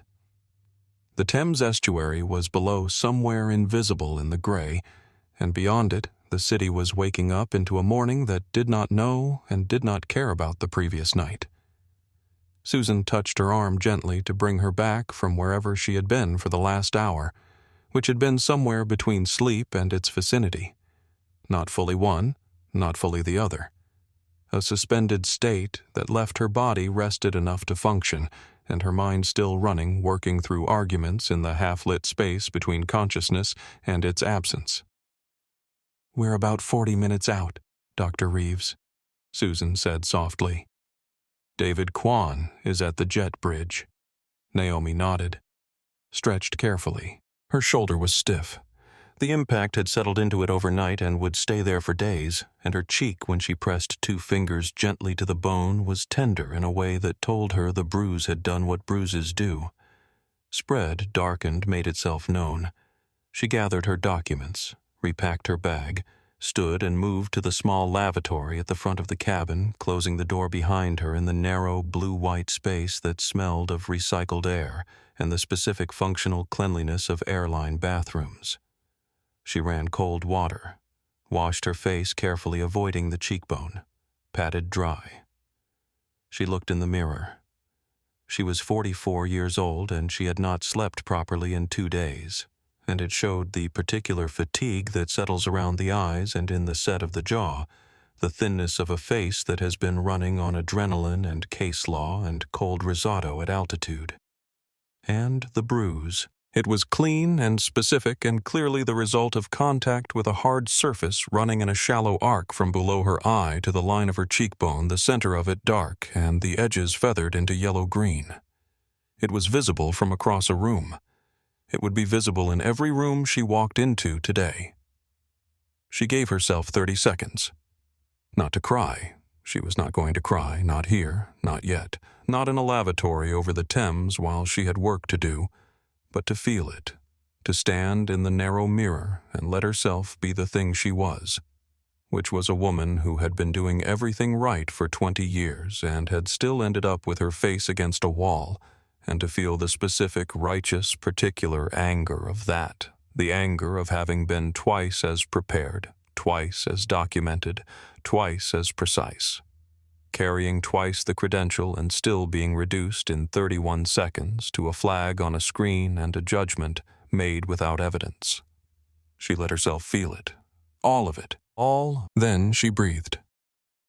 One breath, steady and deliberate all the way in and all the way out, the breath of someone who is choosing what comes next. She opened her carry-on. Inside, folded carefully between 2 pieces of tissue paper, the way she folded it before every major case was her battle armor, a dark charcoal suit precisely tailored that she had bought specifically for arbitrations of this magnitude because she had learned early that what you wear in a high-stakes room is not vanity. It is a signal, a statement, a way of telling the room what kind of person has entered it before you've said a word. A cream blouse, low heels, her earrings. She dressed in the narrow lavatory with the practiced efficiency of someone who has been doing this for a very long time in whatever space was available. She looked in the mirror again. The suit was exactly what it was supposed to be. The earrings were exactly what they were, the ones she had bought herself on Michigan Avenue 20 years ago in a store where the saleswoman had assumed she was shopping for someone else. Her hair was pulled back with the severe, deliberate tightness she used when she wanted her face to be the thing the room looked at, not her hair. And the bruise was still there, visible along the cheekbone, clear and undeniable. She considered it for a moment. She had a small cosmetics bag in her carry-on. She did not open it. The bruise was going to stay. Not as a performance of victimhood she was not interested in performing. Anything was specifically uninterested in the way that visible wounds could be used to substitute for argument to generate sympathy in place of compelling the room on the merits. But because covering it would be a kind of lie, and she had never been interested in lies, even convenient ones, even the kind you tell with a makeup brush in an airplane lavatory. What had happened had happened. It was on a video on Caleb Osei's phone. It was in a system log time-stamped to the second. It was on her face. These things were consistent. She intended to keep them that way. She put the cosmetics bag away. She took one more breath. Then she opened the lavatory door and walked back into the cabin, and Susan, standing near the galley, looked at her, at the suit, at the bruise, at the expression, and something in Susan's eyes that had been tight with worry since the previous evening released slightly. Not because the worry was gone, but because she recognized what she was looking at, which was a woman who had decided what she was going to do and had the capacity to do it. Neither of them said anything. The plane touched down at Heathrow at 6:41 a.m. David Kwan was waiting at the jet bridge with the particular poised efficiency of a man who has been briefed thoroughly and is determined to be exactly as useful as the situation requires, and no more intrusive than that. He was 40 precise in his dress, with the calm of someone who had spent 15 years managing crises in international airports, and had learned that the most valuable thing you could offer a person who had just crossed the Atlantic in difficult circumstances was forward movement, the next step clearly identified already in progress. "Dr. Reeves," he said when she emerged. "I'm David Kwan. Mr. Adeyemi sent me." A half-second assessment of her face, the suit, the bruise, the expression, and then with professional grace, "The car is 3 minutes away. A medical team is available." "If—" "No medical team," Naomi said. "The hotel and then the arbitration complex." "What time is it?" 6:42. "The panel convenes at 10. That's enough time." Philip Adeyemi was in the terminal, not the arrivals hall, which told her that he had moved faster than she would have predicted and cared more than he was going to admit in public. He was standing near the gate exit in a dark suit with his hands in his pockets, and the posture of a man who has been pacing for an hour and stopped only recently, and when he saw her, he walked toward her with the directness of someone who has stopped managing his expression and is simply responding to what he sees. He stopped 2 feet from her. He looked at the bruise. He didn't say anything for a moment. "I'm ready," she said. "That's not what I asked." "I know." She let a beat pass. "Both are true." Philip nodded slowly. "Claudia Marsh was terminated this morning, effective from the moment of the incident. Hale is on administrative leave. The internal affairs investigation opened last night. The airport authority director called me at midnight. The mayor's office issued a written statement this morning." He paused. "Jessica's package is the most complete thing I've ever seen her produce, and she produces extraordinary things." "I know she does," Naomi said. "It's not enough yet. The lawsuit still needs to be filed, and the 17 complaints need to become something other than a closed file." "They will," Philip said. "I know they will," she said. "I'm going to make sure of it. But first, London." He walked with her toward the exit, David Kwan moving ahead to coordinate the car. For a few seconds it was just the two of them in the corridor, and Philip said without looking at her, his voice lower and more private than anything else he had said, "I should have looked at her file. Someone should have looked at it years ago and nobody did. That's on me." Naomi received that. She did not rush to absolve him, and she did not let it land harder than it deserved to. "Yes," she said simply. "We'll fix it." The Mercedes was at the curb. David briefed her during the 20-minute drive to the legal complex near Gray's Inn. The arbitration panel's composition, their backgrounds, Peter Crane's known tendencies in closing arguments, the placement of documents in the room. She listened with the focused absorption of someone who is already thinking 4 layers deep into a problem and is receiving new information into a structure that is fully prepared to receive it. The Thames appeared briefly through a gap between buildings as they crossed it, iron gray in the early morning, flat and wide and calm, the city reflected in it, in long, broken lines. She looked at it without reaction. London looked like what it always looked like, permanent, indifferent, occupied with itself. She arrived at the complex at 8:12 a.m., with just under 2 hours before the panel convened. She went to the small preparation room TAA had reserved, laid out her documents in the precise arrangement she used for every arbitration, ate the breakfast David had arranged without tasting it, and went through her closing argument one final time, not because she needed to, but because the ritual of preparation was itself a form of readiness, a way of telling herself that everything that needed to be done had been done, that she was standing at the edge of the thing, fully equipped. At 9:55 a.m. she stood up, buttoned her jacket, touched the earrings once with 2 fingers, and walked to the arbitration room.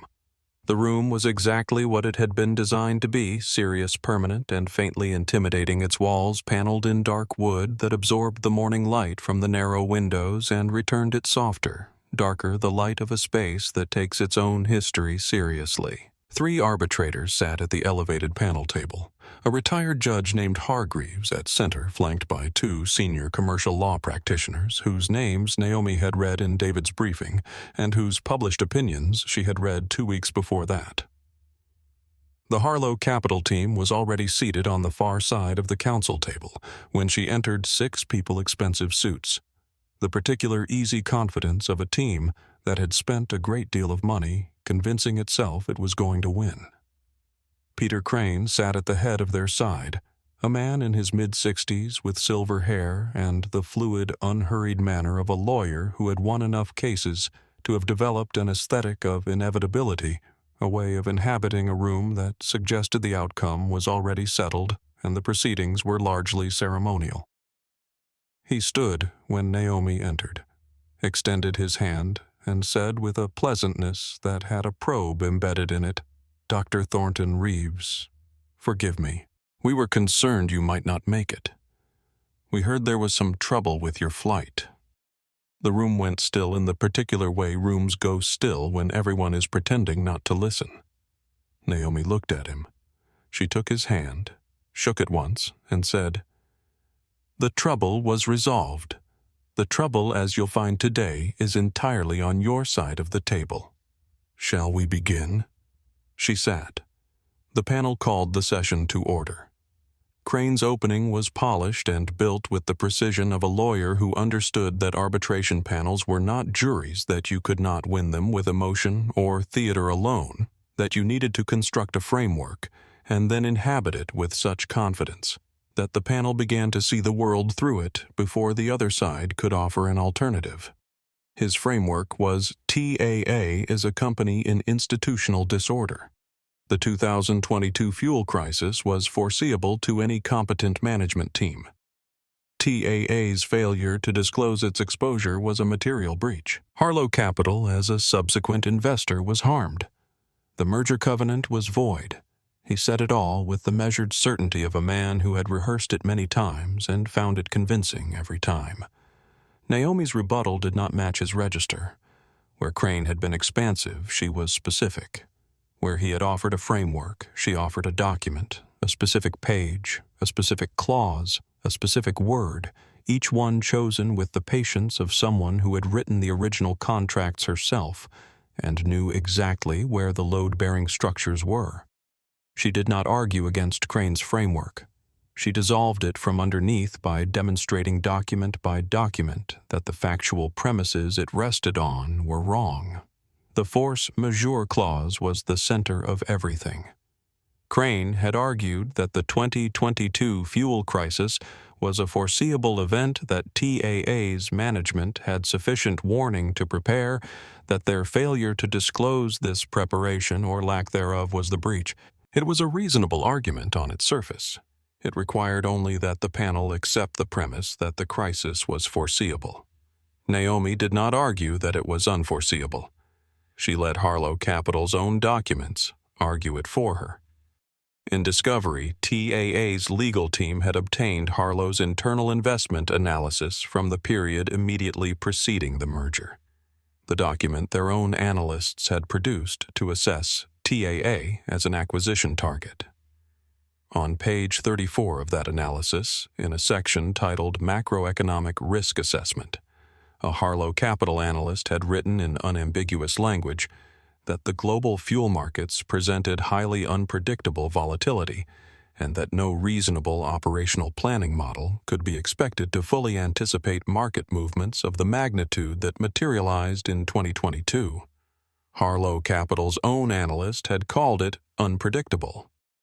In writing, with a date stamp, Naomi placed the document in front of each arbitrator with the quiet efficiency of someone distributing evidence that she knows will not require explanation, and then she gave the explanation anyway. 3 sentences precise and without flourish, and watched Peter Crane's face do the thing that faces do when the ground has shifted and the shift has been documented. The cross-examination of Harlow's key witness, a senior vice president named Jeffrey Stiles, a man in his 50s who had the specific confidence of someone who had given depositions before and found them manageable, was the chapter's centerpiece, and it lasted 47 minutes, and Naomi conducted it with the patience of someone who knows exactly where the path ends and is in no hurry to get there, because arriving correctly matters more than arriving quickly. She did not attack Styles. She asked questions. Each question was constructed to produce one of two possible answers, both of which for Styles led to the same place. He began to contradict his own deposition in the third question. By the 15th, he was actively working to reconcile statements that could not be reconciled. Naomi let him work. She waited. When she finally showed the panel the specific point in his deposition where his testimony today directly contradicted his sworn statement of 14 months ago, not adjacent to it, not in tension with it, but flatly word for word contradictory, she did not underline it. She simply read both statements aloud, one after the other in the same tone of voice, and let the silence after them do what silence does when it is positioned correctly. By the time Naomi returned to her seat, 2 of Crane's 6 team members had stopped taking notes. The third was looking at the table rather than at the panel. Crane himself was writing something not notes, Naomi suspected, but thinking on paper, the kind of writing you do when the ground has shifted and you are trying to locate something solid to stand on.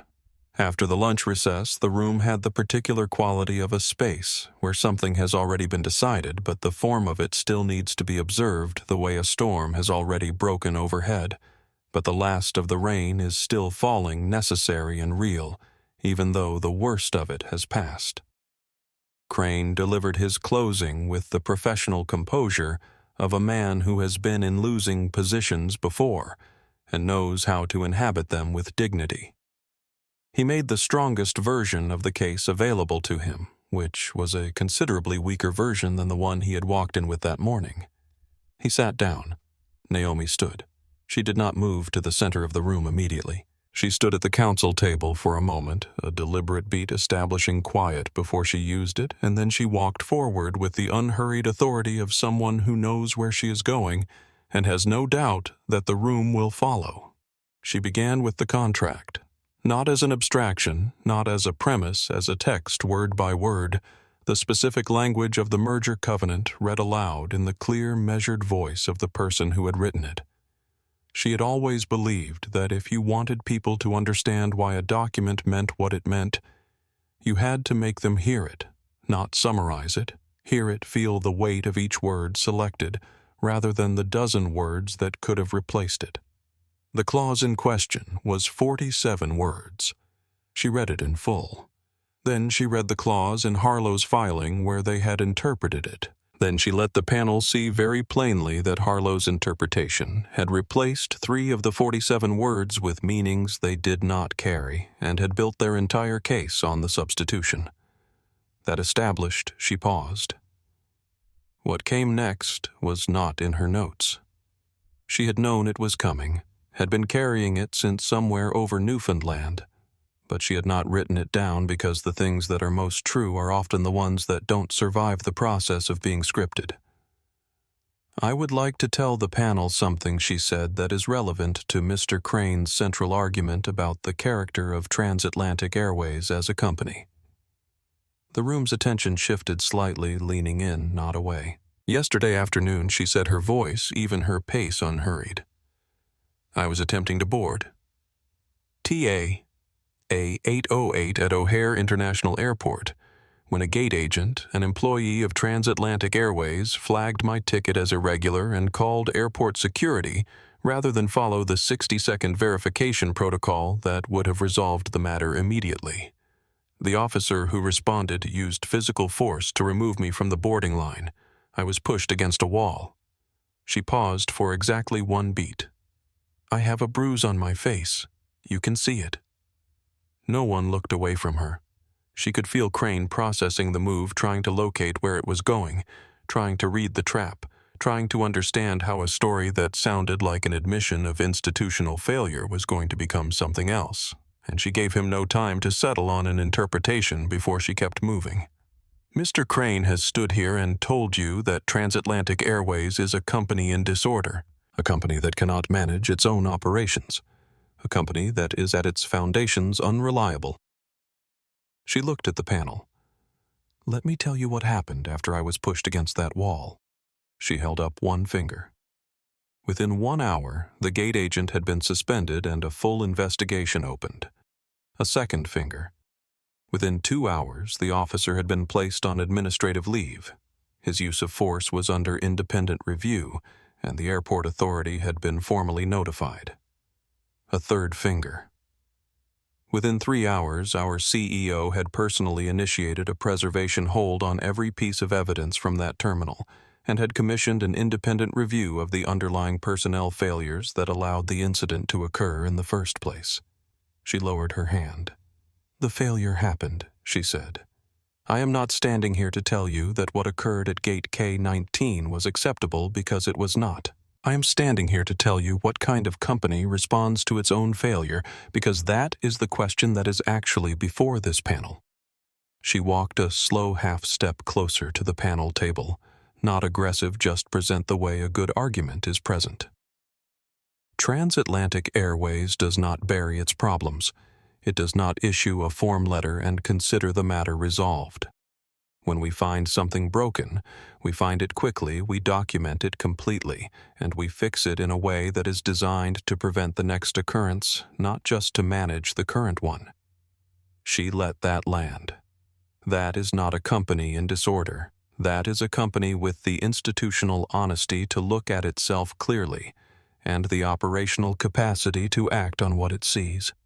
She turned her gaze to Peter Crane. Mr. Crane's case, like the decision made at Gate K-19 yesterday, rests on a conclusion reached before the evidence was examined. It rests on the assumption that what looks like a weakness is one that what appears to be a problem confirms the story he needs it to confirm. I am asking this panel to do what Transatlantic Airways does, look at the actual evidence, read the actual documents, apply the actual language of the actual contract. She returned to the counsel table. Henderson's case. Forgive me, Harlow's case has no merit. Not because the question it asks is illegitimate, but because the answer it offers is wrong. The clause means what it says. The fuel crisis was not foreseeable, as Harlow Capital's own analysts acknowledged in writing before the merger. The covenant was not breached. The claim should be dismissed. She sat down. The silence in the room was absolute and complete, the silence of a space that has received something and has not yet decided what to do with it. Though the decision anyone in the room with eyes could see was already substantially made. Peter Crane looked at his notes, then at the wood grain of the table in front of him. He did not look at Naomi. One of the junior members of his team was very still. The lead arbitrator, Hargreaves, made a small notation on the page in front of him. Then he looked up and said with the measured gravity of a man who has run a great many proceedings and knows when one is over, "We will take a 2-hour recess to deliberate." The small preparation room adjacent to the main arbitration chamber had a narrow window that looked onto a courtyard where pigeons were doing what London pigeons did at mid-afternoon, occupying available surfaces with the authority of creatures who understand that this city, for all its stated priorities, has always made room for them. Naomi sat in one of the straight-backed chairs with her jacket unbuttoned and her hands wrapped around a cup of tea that David Kwan had pressed into them without comment, and she let herself be still for the first time since the plane touched down. The 2 TAA attorneys who had been beside her through the 6-hour session, Priya Okafor, 32, who had joined the London office 3 years ago from a commercial litigation firm, and a senior associate named Marcus Fell, were doing their level best not to appear as shaken as they were. Priya was looking at her laptop without apparently reading anything on it. Fell had his phone in his hand and was turning it over slowly like a worrystone. "You're allowed to say it," Naomi told them. Priya looked up. "Say what?" "Whatever it is you've been not saying for the last 20 minutes. Priya put down her laptop lid. She said in the direct, slightly awed tone of someone abandoning professional affect in favor of honesty, "I didn't breathe for 6 hours. I watched you do something I have never seen anyone do in a proceeding, which is, take the thing that happened to you yesterday, and use it as the closing argument that wins a case you needed to win for reasons that have nothing to do with what happened to you yesterday. A beat. And it wasn't manipulation. It wasn't sentiment. It was just true. It was just the truest thing in the room. Naomi looked at her for a moment. "Thank you," she said, and she meant it as testimony, which was how Priya had offered it. Philip called at 2:17 p.m. "How are you?" he asked. "The panel is deliberating," she said. "That's not what I asked." "Tired," she said. "More than I expected to be, which means I used something I didn't know I had." A pause. "The closing. Did you watch it?" Priya's assistant Liv texted it to me from the corridor. Word for word, apparently. A beat. You used Delia Fraser's name. "I didn't use her name," Naomi said. "I used what she taught us." "There's a difference." Philip was quiet for a moment. Then Caleb Osei signed his affidavit this morning. Jessica filed the preservation notices with the city at 9 a.m. The airport authority director sent a formal written apology to TAA before noon. He paused. "I've also been looking at the complaint files more carefully." Howard Larkin was the person who signed off on the resolutions. He signed off on 12 of 17. He didn't escalate any of them. This was not a surprise. But it had weight.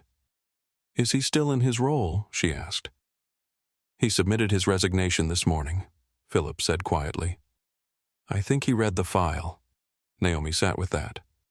"Good," she said, and the word carried no pleasure, only acknowledgement.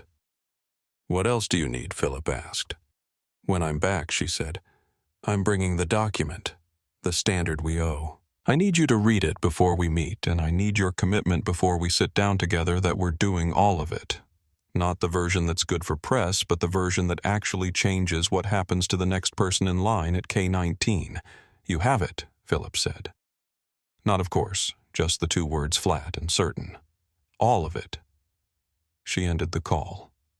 Sat for a moment longer in the chair with the tea and the pigeons outside and the particular stillness of a room in which something important is about to resolve. When the panel returned at 4:08 p.m., they had the compact forward-leaning posture of a group that has reached a conclusion it is ready to deliver. Hargreaves shuffled his page, once looked up and delivered the finding in the measured, unhurried language of a court that does not need to raise its voice to make itself felt. All claims dismissed. Harlow Capital versus Transatlantic Airways. All grounds. The merger covenant was found to be intact and valid. TAA was free. Across the table, the Harlow team gathered their papers with the quiet, steady efficiency of people performing composure, not looking at each other, not looking at Naomi, doing what you do when you have spent a great deal of time and money on something and are now required to leave the room without showing what losing it costs. Peter Crane stood. He buttoned his jacket.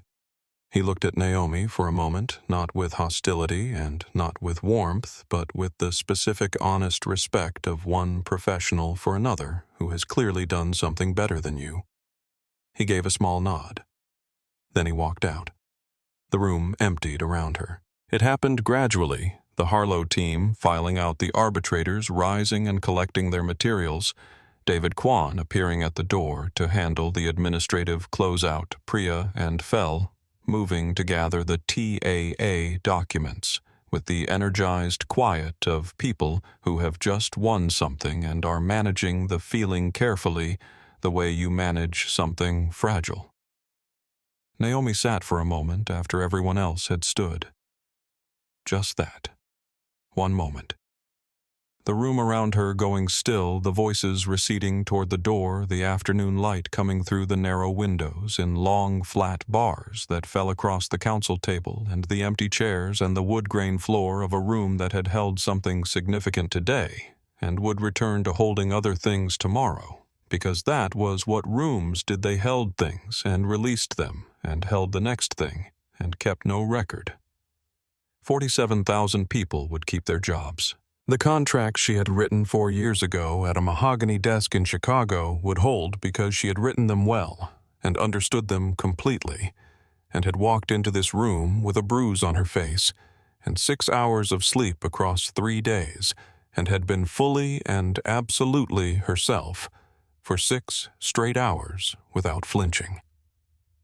She had won this in the language of the clause, and she had won it in the boardroom 4 years ago when she chose the words, and she had won it yesterday at Gate K-19, when she did not lose herself, when she stayed precise and documented and unbroken, even with her face against a wall. Because she had understood even then that everything that was happening was going to matter, and she had to remain the kind of person it could matter through. Philip was in the corridor. He looked at her when she emerged the way people look at someone returning from a place they were not allowed to follow, with relief and recognition and the specific gratitude of a person who was waiting without knowing how to help. "Come on," he said. "You need to eat something that wasn't served at 35,000 feet in a small container." They found a small restaurant near the Thames, not a place for celebrations, not a place for press, just a corner table in a room with low light and the sound of the river outside, and ordered without ceremony. And Philip read the standard "we owe" document while Naomi ate, and she ate slowly, this time tasting what she was eating, which was a thing she had not done since Monday. He read it without speaking. When he finished, he set his phone face down on the table and looked at it for a moment. Then he looked at her. "Delia Fraser," he said. "Delia Fraser," she said. "We're doing all of it," he said. "Not a program, not an initiative, a requirement. What you've written here, the verification protocol, the complaint review threshold, the independent oversight, the personnel certification, all of it company-wide within 90 days. 60, Naomi said. He looked at her. 60, he agreed. She looked out the window. The Thames was going dark with the early London evening, the light on the water changing from gray to a deep burnished bronze as the sun dropped behind the buildings. The river moving steadily east with the specific tireless indifference of water that has been flowing past this city for longer than the city has had a name. She watched it for a moment.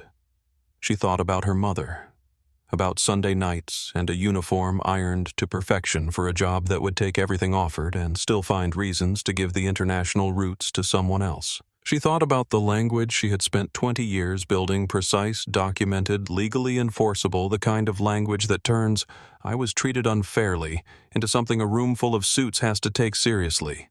She had it. She had used it. She had won with it today, and she was going to use it again differently to make sure that the 17 people whose complaints became vouchers had the benefit of the infrastructure that Naomi had, and they did not. Not because they had Naomi's title, because they were people in a boarding line. "There's one more thing," she said. Philip waited. "Delia Fraser gets a call from me personally, not from the legal department, not from customer relations, from me. I'm going to tell her what her complaint produced." She paused. She wrote that she didn't expect anything to change. I want her to know that it did. Philip looked at her for a long moment. "Yes," he said simply. Outside the window, London moved through its evening unhurried enormous dents with its own history. And the river moved through it, and the two of them sat at a corner table eating food that tasted like something, and it was enough for now, and the work was not over.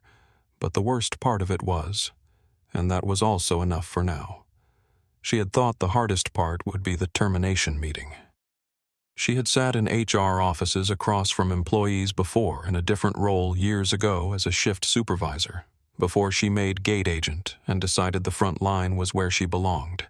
And she had known even then that those meetings had a particular weight to them, a gravity produced by the gap between what a person had built over years and what a single decision had cost them, and she had always been grateful not to be on the receiving side of one.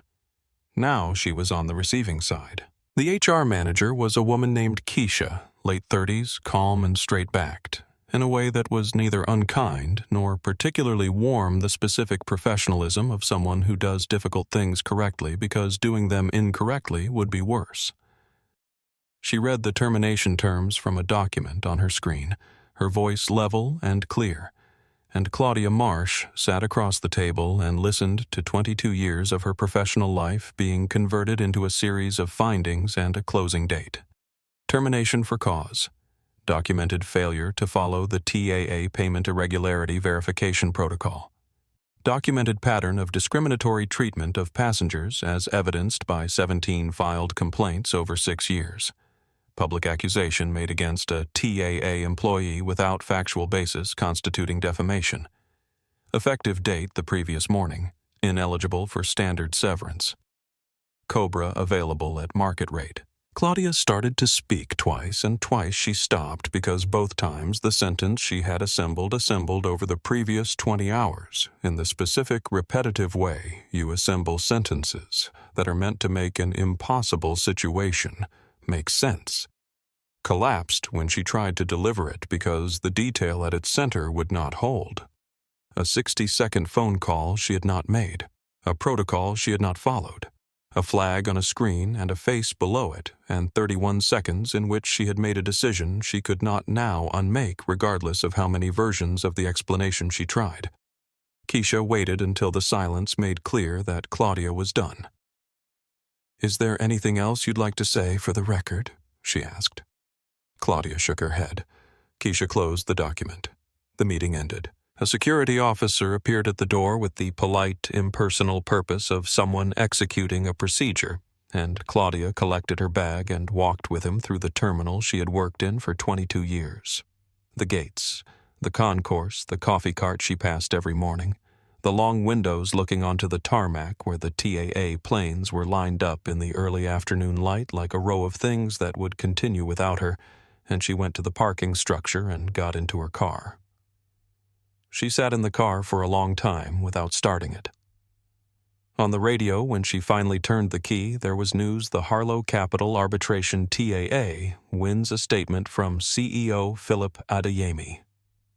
A mention of the Gate K-19 incident. The phrase "a former TAA gate agent" appeared without her name. She turned the radio off. She drove home on the expressway she had driven for 22 years. The same route, the same exits, the same overpass with the water tower visible on the left side where someone had tried to paint something and been caught before finishing it. And she thought about the 17 complaint forms she had never read, back the 17 times she had watched a supervisor write matter closed in the resolution column and had felt what vindicated protected. She was no longer sure she remembered what she had felt. She remembered the line moving. She remembered the schedule holding.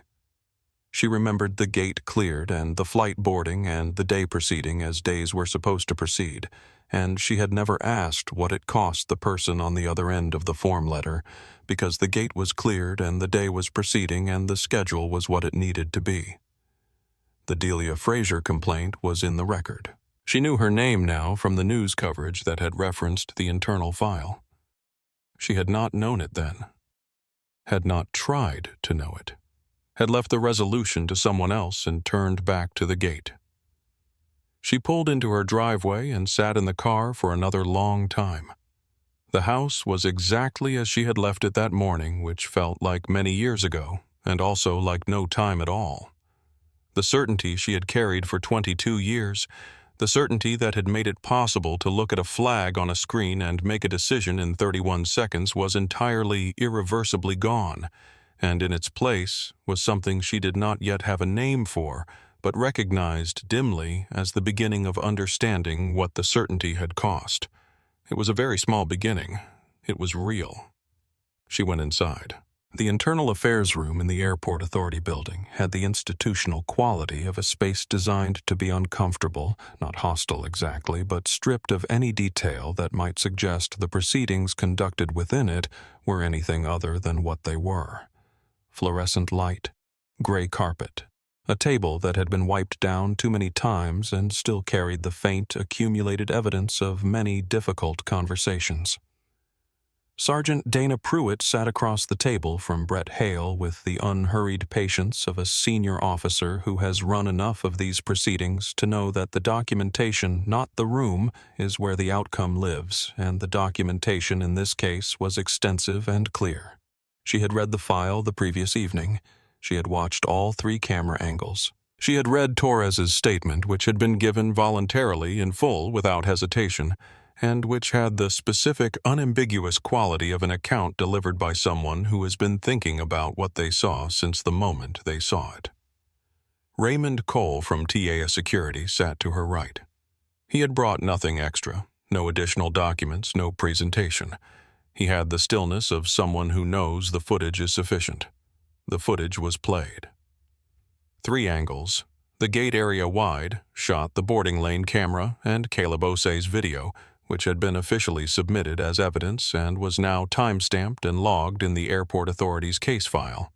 All 3 played simultaneously on the room's monitor in a split screen that made it impossible to watch any single angle without being aware of all 3 perspectives converging on the same event.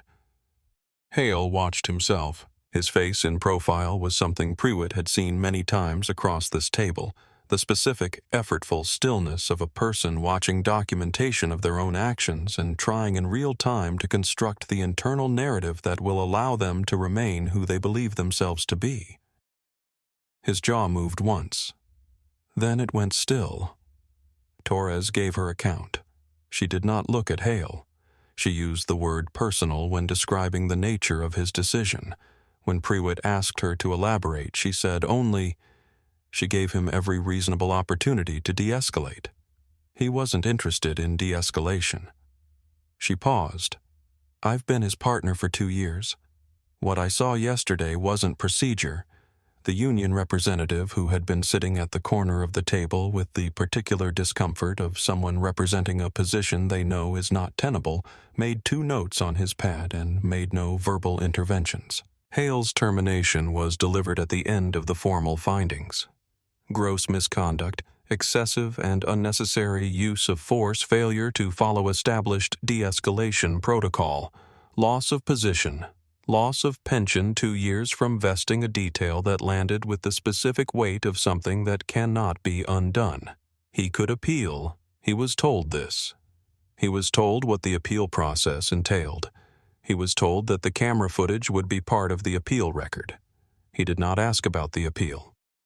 The civil suit Reeves versus Hale was filed in Cook County Circuit Court 14 days after the incident. It was filed against Hale personally. Battery, unlawful detention, intentional infliction of emotional distress. Naomi's legal team had built it with the same thoroughness that characterized everything Jessica Morrow produced, documentation so complete and so thoroughly cross-referenced that Hale's attorney, a union-adjacent defense lawyer named Gary Brunt, spent most of their first meeting staring at the exhibit list. Brunt recommended settlement early. The footage was not ambiguous. Torres's testimony was not ambiguous. The complaint history from Hale's personnel file added a context that made the word pattern unavoidable. A trial would produce a public record that would follow Brett Hale everywhere he went for the rest of his professional life. Naomi's settlement terms were not financial. She was not interested in money from a man who was not going to have much of it once the legal costs were settled. She wanted 2 things. First, surrender of his peace officer standards and training certification, the credential that would allow him to work in any law enforcement capacity in any state in any jurisdiction. Mall security, school resource officer, airport police, private enforcement, any of it, all of it, gone. Second, a written public apology read aloud in a court-recorded hearing specifically acknowledging that he had acted on personal bias and had used unlawful force against a person who had done nothing wrong. The apology hearing was scheduled on a Thursday morning in late January. The courtroom was not large, and it was not full. A reporter from the Tribune, a photographer, 2 airport authority observers, and Naomi, who arrived alone and sat in the front row with her hands folded in her lap. Hale stood at the front of the room. He held the statement, a single page printed in 14-point type. and he read it in the flat, careful voice of someone doing the minimum the situation requires. He did not look up from the paper. His jaw was set throughout, and his face had the closed quality of a man who is performing accountability without experiencing it, which was Naomi understood probably as much as this moment was ever going to produce in him, and it was enough not because it was everything, but because it was the thing she had asked for, documented on the record permanent. When he finished, she stood and left without comment. Outside the courthouse, the January air was cold and flat and clean, and she stood on the steps for a moment, not celebrating, not releasing anything in particular, just being present in the morning and letting the hearing be what it was done. She had her paralegal's number dialed before she reached the bottom step. There was other work to do. 6 weeks after London. The 60-day clock Naomi had set with Philip was ticking, and she had spent most of it building. The meeting convened at 9 a.m. In TAA's main conference room at the Chicago headquarters, the large room, the one used for board presentations and company-wide briefings with the long windows looking south toward the lake and the city's winter light coming in flat and silver over the table, where 43 of TAA's senior operational and HR leaders were seated. Regional directors from 8 hubs, station managers from the 12 busiest airports in the network, department heads from HR operations training and security, the chief operations officer, the heads of legal and compliance. Philip stood at the front of the room, and he said plainly and without preamble, "We had a failure at Gate K-19 in November. That was 6 years in the making. The immediate causes have been addressed. What we're here to discuss is what we're changing in the structure that allowed it to develop." He did not call it a program. He did not call it an initiative. He did not use language that turned a problem of accountability into a marketing opportunity. He said, "These are the requirements." Then he sat down and gestured to Naomi. She stood and looked at the room. She had spent 12 years in this company, and she knew most of the faces at the table, knew their names, knew their hubs, knew which station managers were meticulous, and which were operationally competent, but HR averse. She looked at them for a moment before she began, not for effect, but because she wanted to say what she was about to say to them as specific people, rather than as an audience, because what she was about to say was specific. She read Delia Fraser's name, not as a legal exhibit, not as a data point, as a person. She explained who Delia Fraser was, a passenger who had filed a complaint at Gate K 1914 months before the November incident, who had written a single additional sentence at the bottom of the form that Jessica Morrow had flagged and Naomi had read at 3 a.m. over Newfoundland, and which had been sitting in her chest like a cold stone ever since "I just want someone to know it happened." I don't expect anything to change. The room was quiet. There were 16 other people, Naomi said, who filed complaints about treatment at this gate over 6 years. All 16 received form letters and travel vouchers. 11 of them were passengers of color. In 9 of those cases, our own gate agent described them as aggressive. In her incident report, the same word she used to describe me when she called security. Those complaints were received, processed, and closed. Nobody read the file. Nobody looked at the pattern. She paused. "This is what we're fixing." She laid out the changes, not as a list, but as a narrative. Each change connected to the failure it was designed to prevent, each requirement grounded in a specific thing that had gone wrong. Every passenger complaint involving race, ethnicity, or perceived profiling would now be reviewed by a designated human supervisor within 24 hours. Not logged, not filed. Reviewed, eyes on it, a human being making a determination about whether it required follow-up. 3 similar complaints against a single employee within any 18-month period would trigger an automatic independent review. That review would not be conducted by the employee's direct supervisor. Every gate agent, every boarding crew member, every customer-facing TAA employee would complete annual certification in the company's passenger verification protocols. Not a slideshow watched at home, but a proctored, documented in-person certification. Failure to certify meant reassignment from customer-facing roles. Repeated failure meant termination. The automated fraud detection system, the system that had generated the flag on Naomi's ticket, would be modified to include a mandatory logged verification attempt before any security call could be made in connection with a payment flag. The log would be permanent. If an employee called security on a flagged ticket without a logged verification attempt, it would generate an automatic HR flag on their record. A passenger advocacy line staffed by trained human beings rather than automated menus would be operational at every major TAA hub within 60 days. The line would be answered. The records would be kept. The outcomes would be reported quarterly to the executive team. Howard Larkin's successor as O'Hare Station Director. A woman named Angela Voss, who had run the Denver hub for 5 years with an HR record Naomi had spent 2 hours reviewing, would begin in 3 weeks. Her first project would be reading the full complaint history for every gate agent in Terminal 5 and producing a remediation plan for anyone with 3 or more unresolved complaints.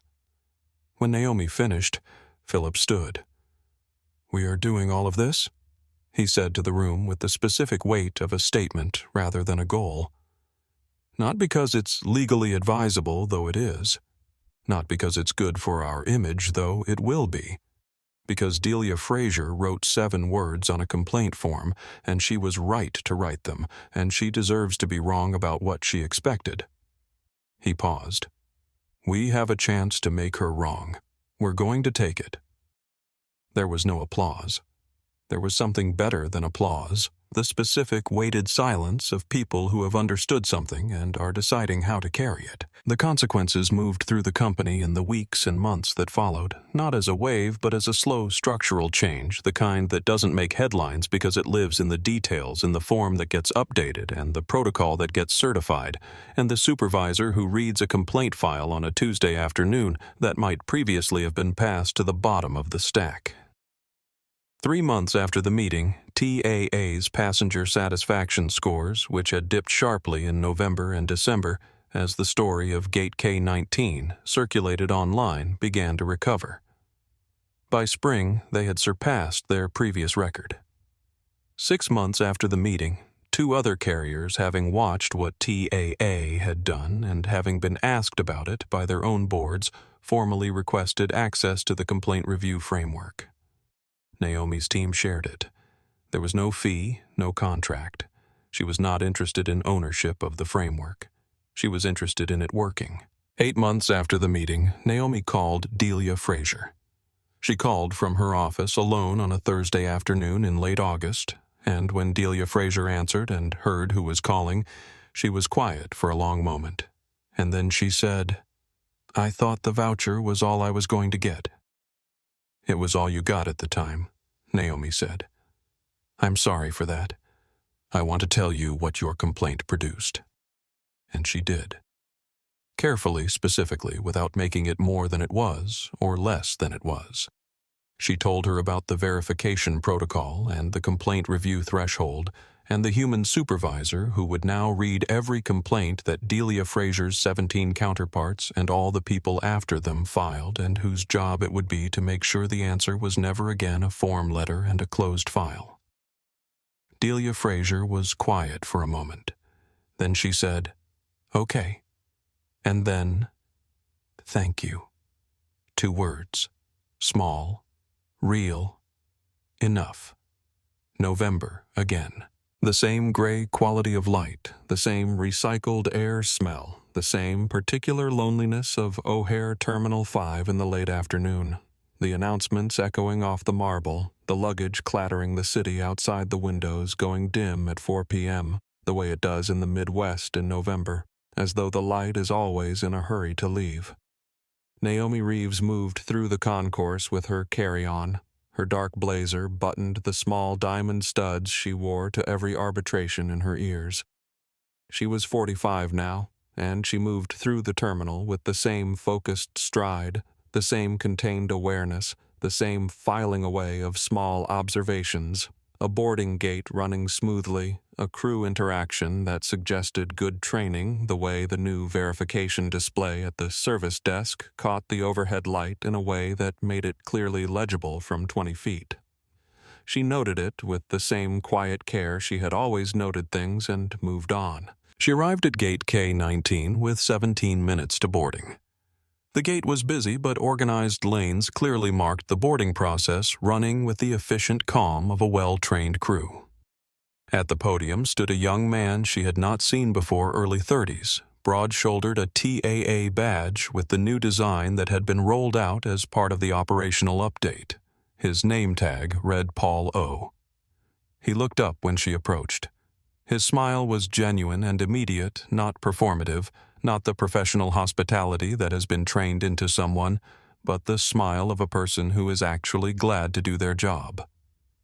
"Good afternoon," he said, and reached for his scanner. Naomi held out her phone. The scanner read the pass. Green light. One clean beep. He handed her the boarding confirmation, then paused in the way people pause when they are deciding whether to say the next thing. He said it. "Dr. Reeves." She said yes. He said, "I went through the new certification last month." "The protocol training?"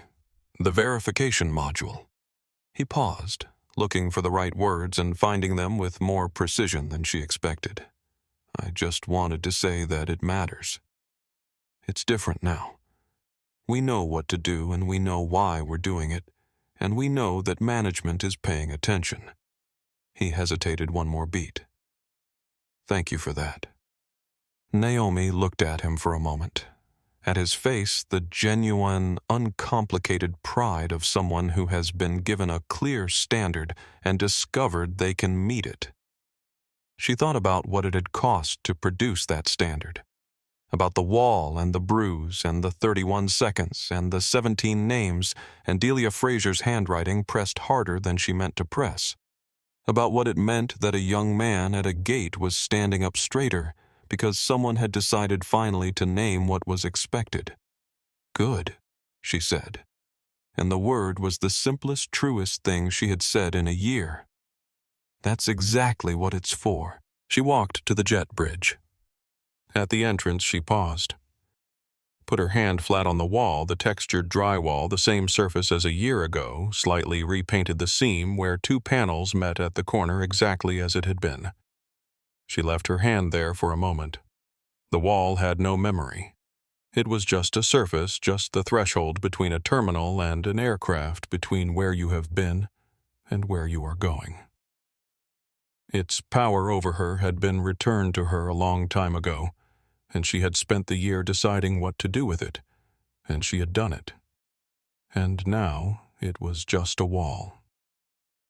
She stepped through. In seat 1. As the lights of Chicago fell away beneath the wings, and the Boeing climbed into the dark November sky. Naomi opened her laptop and found the acquisition file waiting a new contract, a new set of covenants, a building rather than a defense. She read the first page. It was good work, clean and clear, the language of something being made rather than something being protected. She thought about her mother, about Sunday nights at the kitchen table, the iron moving in steady passes over the uniform, the collar perfect, the cuffs straight, the silent patient preparation for a job that took everything you offered and still found ways not to give you the roots you had earned.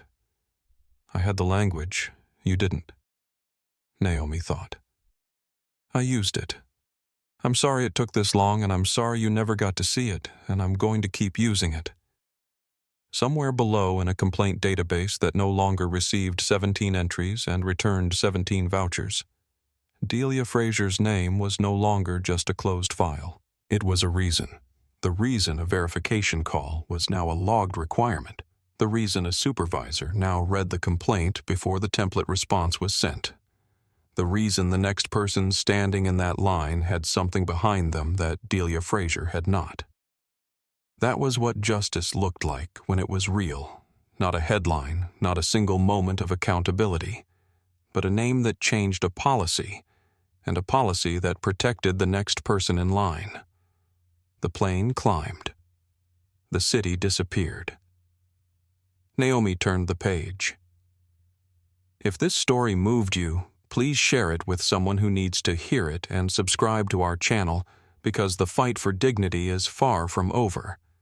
And the next story we tell might be the one that changes everything.